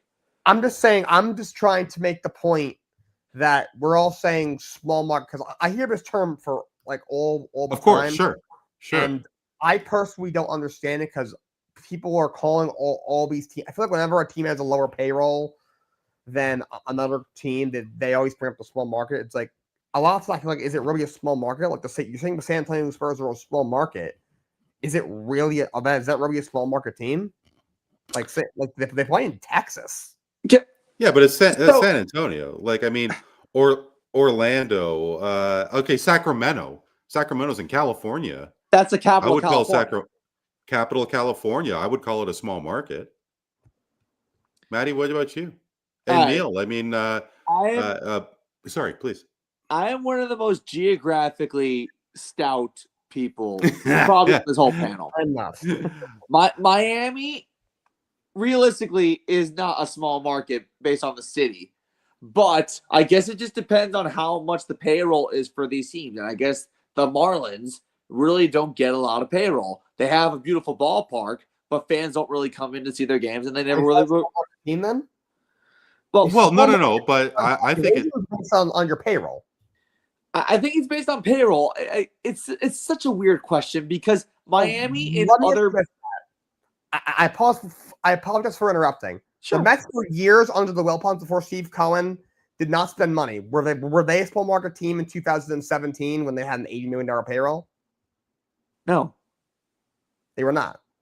Then why? Okay, no, but the question is no. But it solely falls down to the ownership. Yeah, ownership I think that's what it is. money. Yeah. Like, that's what I know about the term small market team, because sometimes people change the definition of it. Sometimes it goes off of where they're located. Like, okay, like San Antonio is not a big city, and sometimes they go off payroll. Like the Mets play in New York. That's the biggest market in the world. Yeah, they back in 2015, 2016, they would have very small payrolls. But you wouldn't call it a small market team. Well, they play in New York. Well, yeah, sure, but Jake, I think it just simply falls down to the ownership. I don't think that the three of you would call the Kansas City Chiefs a small market. Now, well, actually, you know what? Correct me if I'm wrong. But what I'm trying to get at, Jake, is the Kansas City Royals could potentially, in my opinion, spend a lot more. They just don't wish to do so. Whatever that happened in the mid 2010s, they caught lightning in a bottle. They had Yordano Ventura. They had Moustakis. They had Hosmer. They had Lorenzo Cain, Salvador Perez, blah, blah, blah. Everything, the list goes on and on. But they were terrible before that and pretty much immediately afterwards. Now they're kind of picking it up a little bit. But with regards to those World Series teams, they essentially dismantled it the moment they made some serious money. The question really is, for me, would they have still been in the black if they re-signed all of those players? I mean, including Ben Zobrist. They might have had a shot. That one's a little different. That was an older group. It was an older group. I think 2015 was kind of like their last hurrah. Like they were together for a while. 2014, you get to the World Series, you lose to the Giants. 2015, you end up getting it done. I think that they thought they could. Oh, we just won a championship. You can't break up a team after a championship. That doesn't happen very often for a reason. But they just weren't able to recover the same magic, obviously. And just because I just think that was the last year of like Moustakas, Kane. You just mentioned all those players. That was kind of the end of a lot of their primes. I just think that was kind of the last hurrah for that team. Like if they didn't win the World Series, like if they had lost to the Mets in the World Series, if they had lost to earlier in the playoffs, I think we could have seen they would have been kind of where the Phillies are now. Like, all right, they're consistently good, but now a bunch of guys hitting the market. They're an older group. Like at this point, like it's the Phillies are in a spot. Like, well, what do we need to do? We have a good roster on paper. We spend a lot of money. We think we have the right coach. We think we have the right front office people in place. Like, what else do we have to do at this point? I'm sure the same thing is being asked in Seattle because it's been all those years But yeah, that's definitely a frustrating. Oh yeah. Well, Seattle. You mentioned Seattle for a second. That is a team that didn't buy their way to the ALCS. No. They no, traded their way to the ALCS at the deadline 2 years in a row. Trader Jerry. Yeah. Trader Jerry. But it's just like the definition of small market team is very, very weird because Kansas City, Missouri, to me, is a small market, but yet the Chiefs are not a small market NFL team. But it isn't. I guess it is when it comes to the Royals. And then you go to a place like, I don't know, Oklahoma City Thunder, small market team, but they have the best NBA team ever. Like that's the thing. Like, does it matter if you're a small market team? We've seen. If San Antonio's a small market, they've won 5 championships in the last 20 years. Sure, but I mean it all. Neel, I'd love to get your comments into this because I think San Antonio is a great case study because sure they had all those championships, but they also had 3 guys who were just dedicated and gave their entire life to that one franchise. What was it about San Antonio? Only Tim Duncan, Manny Ginobili, and Tony Parker can answer that, along with Greg Popovich. Well, the answer is Greg Popovich. Yeah, that's the answer. It's Greg Popovich.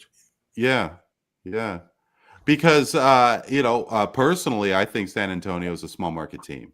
It revolves solely on Victor Wembanyama, who still at this point is quite unproven. And once. If he goes down, so will San Antonio. And there's not a lot of people who's breaking down the door to get to that city, despite it being in Texas. You heard me and Jake and Neel, Maddie go on, talk to a degree about small market teams. I'm of the opinion, certainly a small market team has to do something because free agents aren't coming over to those teams, and the moment they generate great players, those players go off to big markets. I think there's a massive issue with small markets. It's definitely that's definitely an issue. Always has been, and probably always will be, because players want to play in certain markets, big cities, the more endorsements, more nightlife, all that sort of stuff. Nightlife, I'm with you, Neel, but I mean endorsements and like with success. I mean, NBA has been around for all these years, and the New York Knicks have not been to a final this century, right? Let's call it what NFL. How many years have been? I don't see too many players planning to go play for the Knicks either, though. Especially now. Well, but it was just recently, that they actually have developed a program. But NFL went how many years without a team in Los Angeles, right? And they I mean, I think Josh Allen is getting all of the endorsements in the world, being in a small team. Yeah. So like again, Buffalo, this is a bad comparison though, because the NFL is immune to all of this stuff. You do not see this player movement in the NFL. You do not. What's the last player you can think of that left a longtime team because he wanted to play in a better market? It doesn't happen in the NFL. The NFL is the king because it overshadows all these sports so greatly that there's no such thing as a small market in the NFL. Yes. Essentially. That's what I'm just trying to say. There's no such thing as a small market in the NFL because the NFL is a behemoth to such a degree with a hard cap that no matter what, you're going to be popular. It doesn't matter where you play as long as you're good and your team is good. Right. And that's why Patrick Mahomes and many other great quarterbacks in history rarely leave their teams. And if they do, it's usually for reasons that the team wants to move on from, or they have another guy waiting in the wings. Peyton Manning went to Denver. That was the last biggest free agency sort of spectacle that I can even remember in the NFL. Tom Brady. Yeah. Tom Brady. Tom Brady. Tom fair. Brady, yeah. But he was being pushed out because they thought he was past his prime, and he proved them a little bit wrong. He still had a few good years left, but yeah, like I said, but he never wanted to leave, though. That's the argument here. He never wanted to leave. They wanted him to leave. It's not like he said, I want to go to Tampa Bay after 20 years in New England. So again, the argument is sort of moot for the NFL, but for baseball and basketball, I don't know. It's just that small markets, although they can be very competitive like the Spurs, they can have much better cultures than the big cities, much better, like San Antonio. And even Toronto has a great culture, I think.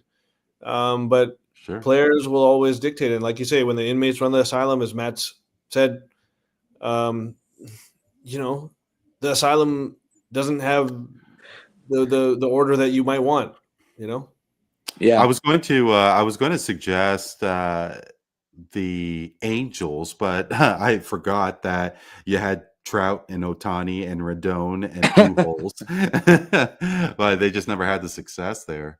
It is a great question because I'm still of the opinion that so long as you have a good team, it doesn't matter where you play.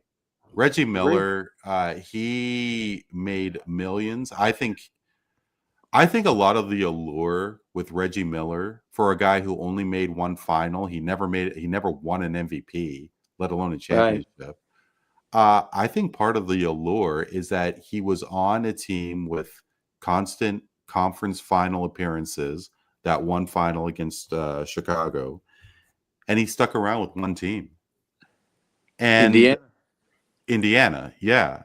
And of course you have to be good, but it's not really so much about loyalty. Look, I get it. I mean, Ray Bork wanted to win that championship after 20 years. He went to Colorado. Brad Marchand, he wanted one more kick at the can. He went to Florida, even though he did win a cup. And for a guy like, say, Josh Allen, let's say Lamar Jackson, what goes 10 plus years, 12 years, 15, 14 years without winning, getting to a Super Bowl.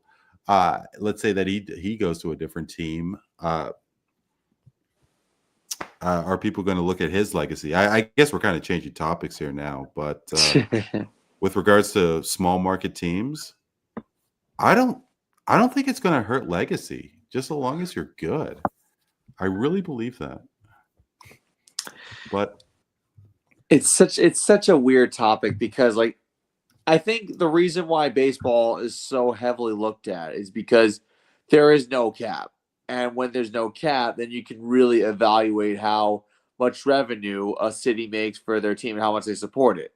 Like, for instance, like basketball, I know, like, really the one big thing about a small market player going to a large market team, you could point to LeBron in 2010 with the move, but that is like, there was a cap, there was payments for this, there are max contracts in the NBA, NFL, it's all about talent. But in the MLB, it's like, there's no salary floor. It's like, okay, you can spend the minimum, you have to spend this amount, and that's it.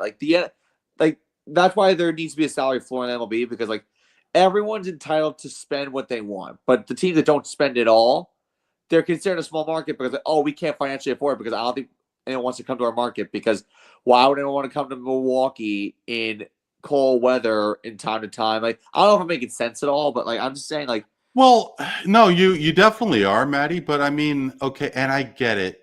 Chicago is not Milwaukee, but no. you go to crap weather, and you're traveling all the time. Look, it's especially in baseball. Like, how much time are you actually going to have to go to the bar and have a few, pick up a couple of girls, and I'm being kind of serious in the sense because I mean, Saturday and Sunday, these ball players are playing the next day. So, like, do you really want to be in the bright lights? I mean, Milwaukee's a pretty city. I've been there. And I think there are players that think like you, Randy. There's just not many. Yeah. Because most of the guys, look, when you put tens of millions of dollars into this guy's bank account, their vision, their view of what their priorities are changes quite a bit. You know what? You are 100%, 1,000% bang on for sure. Absolutely. Milwaukee's still a pretty nice city. I was quite impressed with Milwaukee.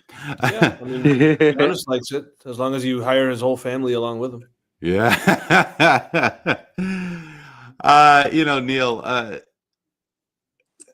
of course, the two of us were just so captivated in 2019 and the growth of basketball that will be taking place after that championship.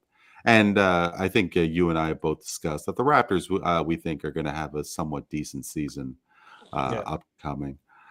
But 2019 was just something that Canadians never experienced. Best sports summer of my life. Yeah. I mean, like, what would a Jays World Series be? Now, when you in '93, you were still in Edmonton? Yep, I was. Yeah. Yeah, you were. So maybe you felt it to some degree over there all those years ago. But you think a Jays World Series, especially in this day and age, would be at the same level as the Raptors? A Jays World Series now? Yeah. Yeah, I mean, it would be close, to be honest. Any championship for Canada is going to be amazing. I think that it's hard to compare, though, to be honest, because the difference is that Raptors team, and although, DeRozan was no longer here, but we had been on that edge for years and years and years, constantly good, kind of like those Reggie Miller Pacers teams. Every year, sort of in that hunt of the last few teams in the conference, trying to get out. And then we made that legendary move for Kawhi Leonard, and everything just kind of worked out. And it was kind of the culmination of a grind that had gone on for a decade. Whereas the Jays, if they win the World Series, is sort of like magic in a bottle, more than it was a grind that had led to this, in my opinion. Yeah, yes, of course, they grew the program. They grew the stars. Schneider grew. Vladdy grew. All these guys. But it to me doesn't have that long road with a golden pot of gold at the end kind of feel. It has you found a genie in a bottle kind of feel. Right. Interesting you say that. Because it was recently just before that championship where I was thinking to myself, I don't ever see the Raptors ever competing for a championship, especially with, these stars going to a certain number of teams. How many of them are coming to Toronto? Lo and behold, it happens. And I kind of was thinking the same thing about the Jays. And now the Jays are in the World Series. Fancy that. But, Jake, Maddie, before we head over to the final segment, of course, Neel and I think that the Jays are going to win in 4. Gosman is going to pitch a no-hitter. You Savage will be flirting with a perfect game, and Vladdy will hit 3 home runs. Springer will hit 4 in one game. Which game, I don't know. What about you two? Of course, the Dodgers are so heavily favored. How many games do you think? What do you have this series as?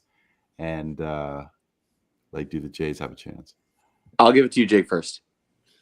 I think the Jays definitely have a chance. They're not going to get run off the field. I do have the Dodgers winning in 6 games.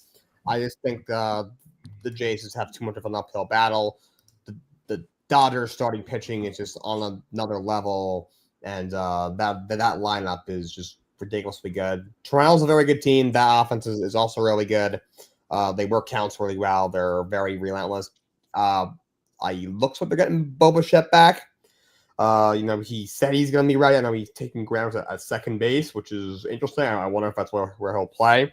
Right. Maybe they want him playing shortstop. Maybe they're like, you know what, Andres Giménez, you've been so good at shortstop, we don't want to take you out of the game. But I just think, and that's a whole other layer. If he comes out and he's rusty, what do you do? Do you bench a guy who hit 300 with 90 RBIs? Do you give him a chance to try and get hot? But you don't have the time. So it could give him the spark they needed and put them over the top. It could also mess some things up. You also have the other layer that he's a free agent after the season. And does he come back? Does he leave? But that's not obviously totally. So I just think it's too much of an uphill battle for Toronto. So I'm gonna take the Dodgers in 6 games. Okay. Maddie? All right. No F's given. I want baseball to be saved. Give the Blue Jays in 7 games. I don't care. Okay, but realistically, Maddie, do you think that the Jays will take it in 7, or is this just emotion talking? Be honest. It's emotion talking. Honest to God, I would probably say the Dodgers in 5 games. 5 games, okay. Yeah. It's interesting. Prime Minister Mark Carney says Jays in 6. And really, what else is he supposed to say? Because is he really going to say, do you think he'd have the chance to say Dodgers in 5? I mean, come on. But the Jays, of course, have such an incredible battle. And if they do make it interesting, if they do make it close, but of course, the Raptors I believe they were an underdog in 2019. They were. Yeah. And Kevin Durant was still out games 1 and 2, came back, destroyed in the 11 minutes he did play in game 3, and then blew out his Achilles. But hey, anything can happen, especially if a domino was to fall in LA. But yeah, Jays have a bit of a challenge. It would be exciting, though, if this was a back and forth series. Right. Not so much exciting, but it's always fun to do. It's time for Straight Facts, Bro. Relax.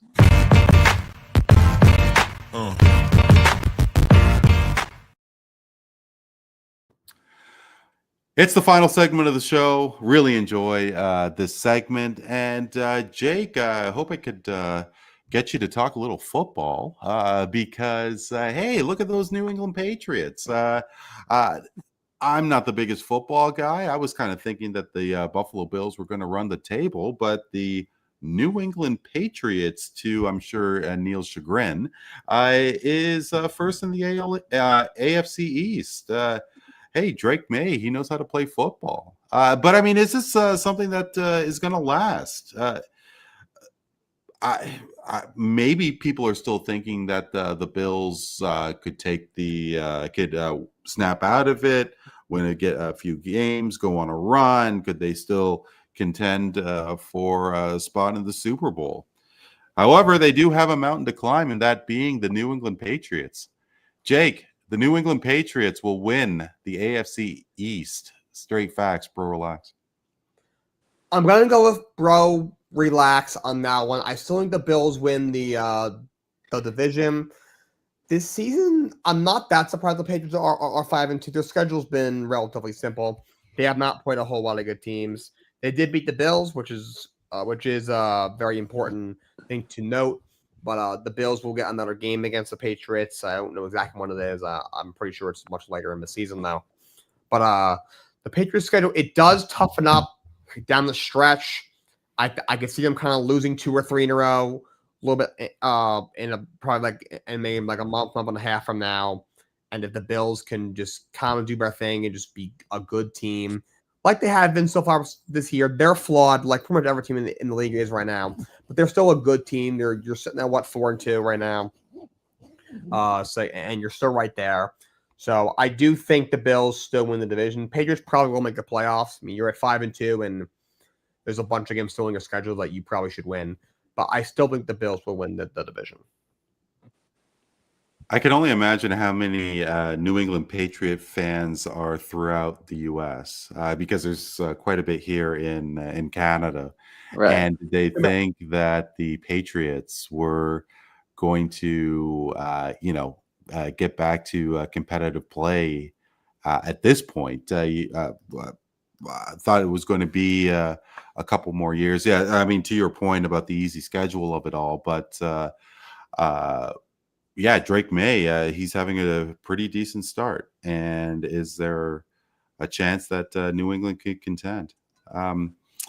Neel, of course, you and I are seeing what prices are like for the World Series. And Jake, Matt, there were tickets being sold on the StubHubs and the Ticketmasters for as much as $20,000 Canadian. Which give or take is around 16 grand. And the premier of the province of Ontario, I guess it's the equivalent is the governor of a respective state, Premier Doug Ford did say that he was going to look at ending price gouging. I do recall President Trump saying the same thing. The liberal government in this country did have a bill that the province, that the PCs did halt. But Ford apparently has this on the table again. Neel, the Ontario government will put an end to severe price gouging in the foreseeable future. Straight facts, bro, relax. Bro, relax. I think that as much as I would love to see that, money talks and bullshit walks, and Doug Ford is a master of bullshit. And so I think that, he's saying the things he was saying, but to be honest, I think it's going to be hard to overcome. I think Ticketmaster has already replied to Doug Ford. So has outlets like StubHub saying like, well, we don't set the prices as Ticketmaster says. And then StubHub says, well, do you want the resale market is just going to shift to the black market? Is that what you want then? Unregulated, similar to what we talked about with the NBA or the professional sports and Vegas, that intertwining. So I think that it's a long shot. It's a sad to see, but this is expected when your team plays in a big market, at least like you say, population wise, and they make the championship. Same thing happened in 2019 with the Raptors. Now, granted, I was lucky because I had a friend who I shared season tickets with. And so we went for a fraction of the cost, but I knew many people that paid upwards of $2,000 to go to a finals game. And it's a lot worse than that now for these Jays games. It's double that, to be quite honest, what it was for the Raptors. It's way more than that. Yeah, it's double at least. And not only that, you pack in twice as many people into the stadium. And not only that, the seat costs twice as much. It's almost like 4 times the price if one looks at it one way. But so I think it's bro relaxed, as much as I do want to see something happen, like, capping it to a certain degree, because there's just, I think, too much scheming that goes on in who gets these tickets when they're released. And I think that there's, it's kind of sad to say, I was in line. I joined the queue to buy World Series tickets right when the queue opened. Like, in fact, I kept refreshing my screen, refreshing until I was in the queue about 20-30 minutes before the actual thing started. And I was 19,000th in line. And as soon as as soon as I see that the line just starts going down, and it becomes very fast to get to your turn, all the tickets are gone by then. Yeah. And you walk in there and you're like, please, please, please, please, please. And the cheapest ticket price is $2,500 US. And I'm just like, well, okay, better luck next year. But if I may, though, I think we planned to talk about this during the pod, but we didn't get to it. But I wanted to say some stuff about John Schneider. You had Yeah, no, I was, did. You know there was- what? And I had no real reason to skip this. The reason why I did was because it was getting a no, little it's all good. late. I'll be But I'll no, be no. If you very guys quick. have some time, no, I would love to talk about. I just Uh, want to say very quickly, like people are got really on him when he brought in Brendan Little in that Game 5 in Seattle, Yeah, and like for sure. a big gaffe, no question. But that was one gaffe in what I think has been a masterful managing campaign during these playoffs. Now granted, Savage, short career, brilliant in his short career, but still trusting that guy as a premier starter in every single round, that takes some guts. Trusting Max Scherzer, okay, after he looked like he was washed for the last couple of months before the playoffs started. Bringing him in the ALCS, huge spot, and trusting a legend, basically. I'm sure they had some backroom talks, and Max was convincing him and, he laying out the game plan, and trusting him, plus leaving him in there, taking his Mad Max attitude on the mound and keeping him out there. Brilliant. How he subbed, Gausman and Bassett. Bassett, who had only pitched 2 innings or 1 inning in the entire playoffs so far. He brought him in for a huge inning, huge strikeout. I think that he's been even keeled as a leader. He's tough. He's a tough guy. He riles up the troops like the best of them. Like you saw all his very bleeped out locker room messages after each round. The one thing I love that the guy's been with the Jays for like 20, 25 years in various capacities, and now he's reached this moment, and he did a fantastic job, I think, the whole year, and a fantastic job in these playoffs. So I think that Dave Roberts is a great manager, I think, but he's got infinite tools at his disposal. It's like, who Sure. wouldn't do good with that type of lineup? And I think we got the managing edge in this World Series, and sometimes that can take a David a long way against a Goliath. Well, and it was something that I did want to bring up with regards to Schneider, because a lot of people, I don't have his stats in front of me, but with a season like the Jays had last year, a lot of people were calling for his head this season, and now look what happened. And Maddie, I think I chatted about this with you before, like with the team president Mark Shapiro, the general manager Ross Atkins, and John Schneider. I mean, Shapiro and Atkins have been here for close to a decade, and management, the Rogers, the parent company of the Jays, they were patient with them, and why and it obviously has paid massive dividends. Now the Jays are in the World Series, so I guess the question is, there is a advantage to that, maybe not so much firing just at will. Maybe something could happen with Aaron Boone again. The Yankees went to the World Series last year, so really, with the loss of Garrett Cole, who could have done a better job, really? I mean, It would be the roll of a dice, right? Yeah, I mean, we basically matched our record without Garrett Cole and without Juan Soto from 2024. So you do bring up a good point there. I can only imagine what would happen if we did have Garrett Cole. It would probably be a different story. But obviously, we're going to get back this year. I just think that Aaron Boone, I just don't like his approach. I think Hal Steinbrenner, who is probably one of the weirdest owners you will ever encounter in Major League Baseball, is just so keen on making something work because he's probably just lazy. He doesn't want to make changes. And then Brian Cashman, who's been here since '98, But should a manager? What does that mean? Like an owner being lazy? What is he supposed to do? Shouldn't he be taking pictures and in front of the big novelty check giving to charities? He shouldn't be Jerry Jones. He shouldn't be making any decisions. That's what the general managers are for. Yeah, right? but you got. I guess I'm kind of used to the George Steinbrenner hard-nosed mentality, where a manager would be fired every 2 minutes. I guess you could say, because that's what the George Steinbrenner mentality was. Hal is not like that at all. I think the main reason why, I'm accustomed to George's approach is because I'm a Jersey guy. Jersey guys, we love hard-nosed approaches. But when it comes to people like Here's a question, Maddie. I'm really intrigued about, and I want to ask before I forget.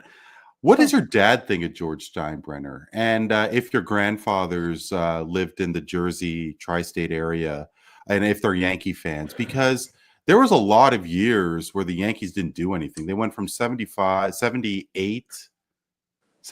to 95. 78, 96. 96, excuse me. So, they went close to 20 years without doing anything.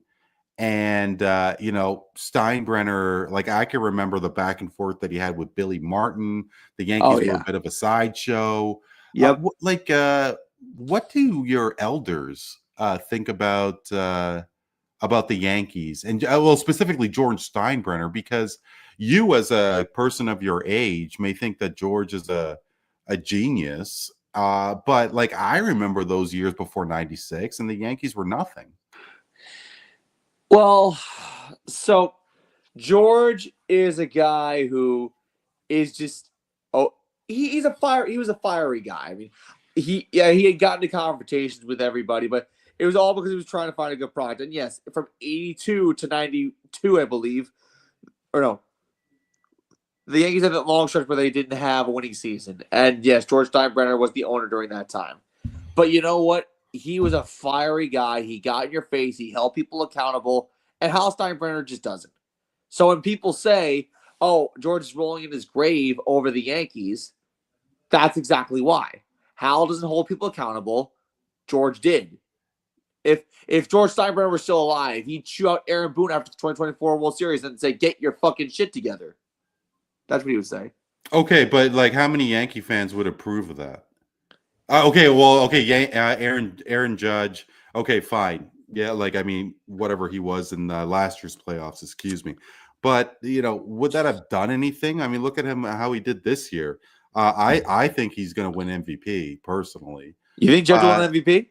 I think and the whole thing with between him and Raleigh, I get it. Raleigh's a switch hitter. He's a catcher. I understand completely, but what was that batting average? 247. I'm sorry. Okay, look, Cal Raleigh got 60 really cool hits, 60 home runs. Okay, to me, batting average is the be all and end all. It's basically like I love golf. If you could slam a golf ball 400 yards, but you can't chip with a dam and putt, then you still suck as a golfer, right? A 247. What MVP has under a 250 average? None in Major League history. None. Okay. I get it. 60 home runs and a catcher, a switch hitting catcher. I get it. What do you two think? I mean, Maddie, maybe you're pretty unbiased about this. Jake, I'll start with you. Go ahead, Jake. Yeah. Raleigh or Judge? It's called Raleigh for me. First of all, batting average to me is not. It used to be kind of like the number one statistic for how we grade hitters. It's not anymore. Not that it's not important at all, but things like OPS and which is on base plus slugging and WAR have kind of taken over. And also, I don't think people are truly grasping how insane a catcher hitting 60 home runs in the season is.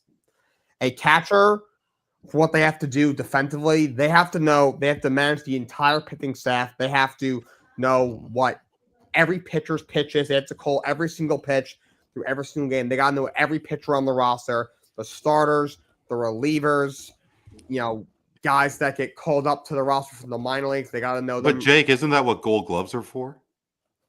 Yes, but that is. But first of all, I think Cal does a very good job back there. First of all, and second of all, like catchers have to do all this. They have to call again. There's so much more that goes into it for a catcher. So I don't think people are taking that into account. Like how insane it is that a catcher hit 60 home runs. Sure. No, I get it. I guess for me, is how much more elite of a defender to be at shortstop versus first base. First base is one of those positions. Yeah, there's some difficulty in picking up that ball off of the ground when the infielder doesn't know how to throw a strike to the first baseman's glove there. But they call the third base the hot corner for a reason. And how many first basemen were bypassed for a third baseman? Sorry, how many third basemen were bypassed for MVP to a first baseman? And I guess the question, and I get it, catcher is so much more different, and it's so much more taxing. And Kyle Raleigh played how many games behind the plate? I think it was like 120. Something along those lines. Yeah. He was. Hey, my parents' cat is right here. Here, Nemo, come over here, buddy. Anyway, hopefully I can say introduce you to you guys. But that batting average just screams at me, and because I remember all those years ago in the 80s, there was an outfielder with the Tigers, Rob Deere. He had like close to 30 home runs, and I think he was under 200 batting average. And I know 60 home runs is so much different than 30 and so on, whatever, but I think it's still Judge. Neel, do you have an opinion one way or the other? I kind of am siding with Jake's argument, but I see the argument for both, to be honest. It's my thing is that, MVP, at least for me, should account for everything you do, not just one component of what you do. Right. And because Judge is, not asked to do much defensively, especially as it compares to Raleigh. I can't imagine his impact on winning is definitely better than Raleigh's has been this season. So I think that especially how kind of the Mariners made that late season surge and was easily a better team than the Yankees, I think, late in the season, what he does as a catcher, and then obviously blasting. Home runs is maybe a vanity stat, but he still blasted way more homers while having to get off his achy knees every time he's defending the plate. Sure. So I think once in a while you got to kind of just give it up and know that in a close battle, go with the guy who played the better defense. Also, you gotta remember, it's not the best player in the league, it's the most valuable player. People get that confused all the time. Yeah, that's true. The Canadian Football League calls it the most outstanding player. And how many players were bypassed? And then they give you a bucket for your trophy. Yeah. Well, it's a mop bucket. A mop bucket. But in years past, when an MVP is announced, how much of their defense was considered in that? Like, if that was the case, how many MVPs did Ozzie Smith win? And of course, I'm just throwing one out there. But I think win.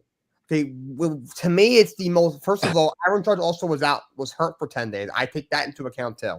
Yeah, I take everything into account. Also, last week I turned on my television. I saw Kyle Raleigh, did not see Aaron Judge on my television screen. Yeah, but Jake, you know better than anyone.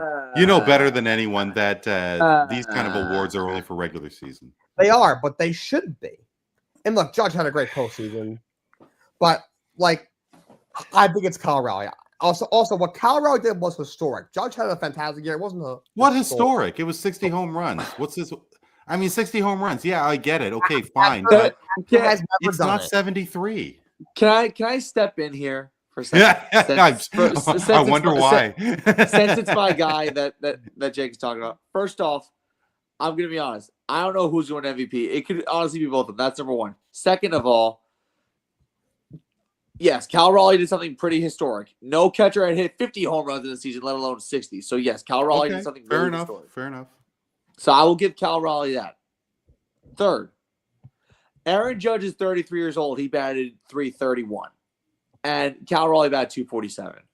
Yes, 60 home runs is great, and I know we're all predicated on the home run ball, and it's so important and yada. Like, if you look at every single hitter's stat for stat, comparison by comparison, the only two categories that Cal Raleigh beat Aaron Judge in were home runs and RBIs. That's it. And we talk about, like, most valuable player on a team. Look at the Mariners as a whole. They got a bunch of guys who contribute every single game, it seems. It seems like the Yankees are so dependent on Judge and how he does. And I think the team rallies around him. And he's not just a guy who can, like, hit a home run. He's hit all over the park. He's hit singles. He's hit doubles this year. He's robbed a home run. He makes good catches. He's more disciplined now. And I think people thrive off of him as the entirety of the team. Now, yes, Cal Raleigh has had a great postseason. He did. But I don't know where this is going to go. Like, I'm preaching towards Judge, but I'm just saying I'm being realistic here. But I think people are underestimating how good Judge is. And plus, people are probably preaching Cal Raleigh because, it's a team that not a lot of people talk about. They're probably getting Aaron Judge syndrome. But you know what? He deserves it. Both these two deserve it. But it's going to be interesting how that race finishes. Yeah. No, it is. It is interesting. Well, I don't know, guys, what your schedule is like for the rest of the evening. There was a couple of other questions that I did have, but I was wondering, if it was getting a little late. Completely up to you. This is not really good for live podcasting, but whatever. It's okay. Like, there were a couple of other questions with regards to Dave Roberts. I mean, Neel did bring it up, in terms of coaching, and Dave Roberts was under the gun before the Dodgers did win that at least World Series last year. Maddie, I mean, do you think that Roberts could be under the gun again should the Dodgers lose this year as well as next year, for example? All right. So my good friend Lauro Antonio, who's a diehard Dodgers fan, talks to me about this all the time when it comes to Dave Roberts. Dodgers management loves Dave Roberts. And honestly, they probably should have fired him if they had lost that Padres series last year. They probably should have fired him. But I think winning that World Series last year saved him big time. And I think no matter what happens in the World For Series, how long, I think though? Dave That's the Roberts question. is probably the manager long term. Long term. So Yeah. 5 years with that lineup, and he's going to stick around? That's what Loro's a very close source to the Dodgers, so I got to take him into account. I'm with Jake, him what do you there. think? Yeah, I do agree with Matt. It's you can't fire a guy after even if they lose to Toronto. He went to 2 straight World Series and he won one last year. You can't fire a guy after doing that. I do think Dave Roberts has his deficiencies. At times, I would kind of compare him to Nick Sirianni. That would be my NFL comparison to him.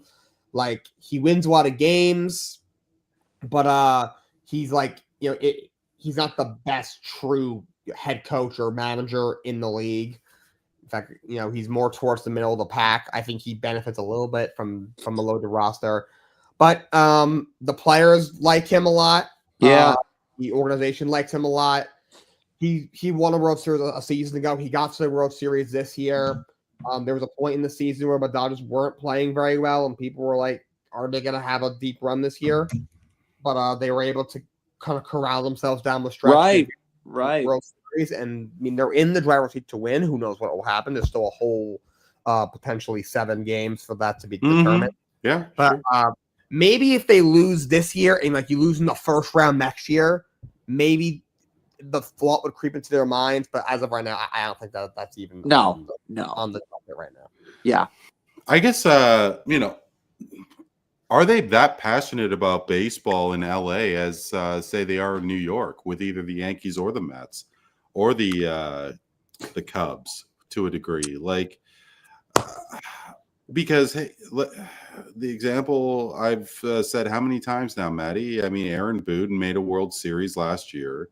You lose Garrett Cole, you lose Juan Soto, and people want his head on the chopping block. So, and with Dave Roberts, a lot of people were calling for his head, and I guess but my point is that coaches and managers just have such a short lifespan, right? They do. They do. You know, you guys tell me which manager has the most is the most tenured and who gets so many more second chances, right? I mean, whether it is Siriani, I mean, hey, he made it to one Super Bowl, he won another Super Bowl, like I could think of one. Is what it is. Go ahead. I could think of a manager or a coach who's been around for a long time and gets second chance. And Jake's gonna think I'm crazy, but I think Mike Tomlin of the Pittsburgh Steelers gets a lot of second chances because that's a guy who's been around for such a long time, like 18 years, 19 years with the Pittsburgh Steelers. They haven't won since 2008, and they constantly have a winning season, but it's the same product over and over and over again. It's like the players are just like numb to having a winning record, and then that's it. Yeah. And Matt's right. There's a difference between, you know, a guy like Sirianni or Dave Roberts who just won a Super Bowl. Tomlin won one 17 years ago, and they haven't even gotten that close since. No, not at all. Yeah. It's a very valid point. Very valid point. But, and I guess we are seeing that example here in Toronto, right, with John Schneider. I think it's 7 seasons. I could be way off here. No. Charlie Montoyo, he was a manager. He was a manager before him. Yeah. Probably 2022? Yeah, no, that's right. So it really hasn't been that long, but he was in the system for a long time. Shapiro and Atkins have been around for a while. Yeah. Anyway, with Dave Roberts, of course, they still have to play the World Series in the first place. So who knows? Maybe Roberts will not have anything to worry about, but I certainly hope he does. There was one other question that I did ask. I mean, we did go pretty detailed with small market teams and so on. And Jake, you brought up the question of what exactly is a small market team. But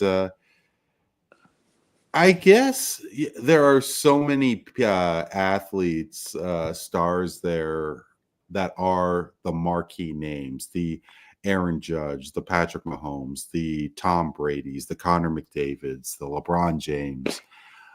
Could we potentially see something in Cal Raleigh? But I guess with a guy like Raleigh, I don't really consider Seattle to be a small market, but it's a pretty unfamiliar market with regards to the bright lights and the championships. And yeah, sure, they had all those Hall of Famers from the Griffey Juniors to the Ichiros and so on. That there are so many could the marquee player come from Pittsburgh Pirates? Could there be one from outside of the United States and in Toronto and Vladimir Guerrero Jr.? I mean, can Major League Baseball have that kind of cachet where a player could be from a small market or like a unfamiliar market like Minnesota, for example, and have their elite player as their prime star? I think they could. I really don't think being, like an untapped market or small market matters that much. We've seen small market teams, have a lot of success in every sport for a long time. That's why I mentioned earlier, I do not like the discussion around the small markets. Yeah. I don't even like the term in general. Like, for example, Mike Trout was the face of baseball for a long time. He played for the Angels. That's a huge market, but first of all, they sucked. He's made the playoffs twice. I think if Mike Trout played for the Minnesota Twins and he had the same career, I think he would have still been the face of the league for as long as he was. I mean, he would have probably still only made the playoffs twice in as long as he did. The Twins are also a very mediocre team and have not been very good. I've not really had any, sustained success in a long time. But I really don't think that's that big deal. Obviously, when you have a guy like Ohtani, who's generational talent on the Dodgers, that helps a lot. But I think if you have a player who if he's deserving of being the face of the league and he plays some Minnesota Twins, I think that's fine. Yeah, I do think so as well. I mean, hey, Reggie Miller could be one of those guys, and yeah, sure, it's been over 20 years, but hey, Tyrese Halliburton plays on those same Indiana Pacers, and could the league revolve its marketing around Halliburton, Shea in Oklahoma City? I think so. I think they'll be just fine. Maddie, why don't we finish up Straight Facts, Bro Relax? And Sure. can't remember if it was you that joined us on a particular roundtable, and we were talking about how uninterested I am in music, specifically the singer themselves. Like, I don't care anything about these two. I mean, some of their songs are really cool. I don't know anything like the individual like I do in sports. And that includes Drake. He is, I think, an incredible servant to Toronto and Canada. I think he has represented us incredibly, better than no celebrity has ever. But I could not care less about this whole war that he has with Kendrick Lamar. Yeah, And of course, Kendrick Lamar is from LA. And especially in this me world of social media and clicks and everything like that, that I could only see this as an opportunity for both of those rappers. Maddie, Kendrick Lamar and or Drake will start a war of words amongst each other in during the World Series. Straight Facts, Bro Relax. Bro, chill. Chill. Because it's just like, wasn't the Super Bowl enough? You humiliated No, Drake not to them. Not to them. I don't think not so. to them. Like, here's what I say. Take your argument, take your beef, and not put it on television during a sporting event. Battle it out on Twitter if you have to, not during a sporting event. No. What I'm saying is that the war of words is going to continue on within social media. Oh, during the will it highlight? Yeah, straight facts in that case. Straight facts. Okay. I because my opinion is these two just don't stop. I mean, they say that until if you're getting kicked on, you got to kick back, and until they stop kicking, they're gonna keep kicking. That's really what they're gonna do. It's kind of like, and this is just like something I want to say. Like, it's kind of like if you're beating a dead horse, then what's the point? But if there's still fire in your vein and you still want to get back at somebody, I got you. Like, that's what you can do. And I think knowing these two and knowing how embarrassing the Super Bowl was for Drake, Drake's going to try and find something to punch him back with, especially if the Blue Jays win the World Series. Well, it was pretty bad for Kendrick Lamar, right? Like, I mean, he didn't really get a great review with Super Bowl show, right? Oh, no, it sucked. No offense. Well, yeah. So, I mean, like, it kind of hurt. Like, I wonder how it is in hip hop circles, like, because the one song, I don't even know the title of the song, but the diss song that Kendrick Lamar had on Drake is actually pretty catchy. I don't know the name of it, but I mean, they not like us. I don't know if that's the name of the song, but whatever. Your guess is as good as mine. That's the one with Serena Williams on the show. I remember that. Well, yeah, that's the one. Yeah, whatever that song is called, whatever. But I guess if there's an opportunity for these two to keep going, like, it kind of sucks to see this because they're grown adults. I mean, come on. Yeah. Anyway, Drake, I think, is still pretty cool. I don't know any of his albums, but I love how he reps Toronto and reps Canada. And hey, whatever. But knock it off with Kendrick Lamar. Just have a Molson Canadian and a bag of ketchup chips, and then call it in today. Guys, thank you so much. Really appreciate it. Of course, it was a spur of the moment thing. Having this roundtable, we really go hard with a lot of Canadian topics, and you guys are really always so keen to join me. I really appreciate your voice. Thank you so much. And so Neel, hope you are feeling better. For Neel Katarey, Jake Cardinale and Matt Siriani. I'm Randy Kure. This is Voice of the Fans Canada. Hope you're doing well and keeping safe. We will talk to you next time.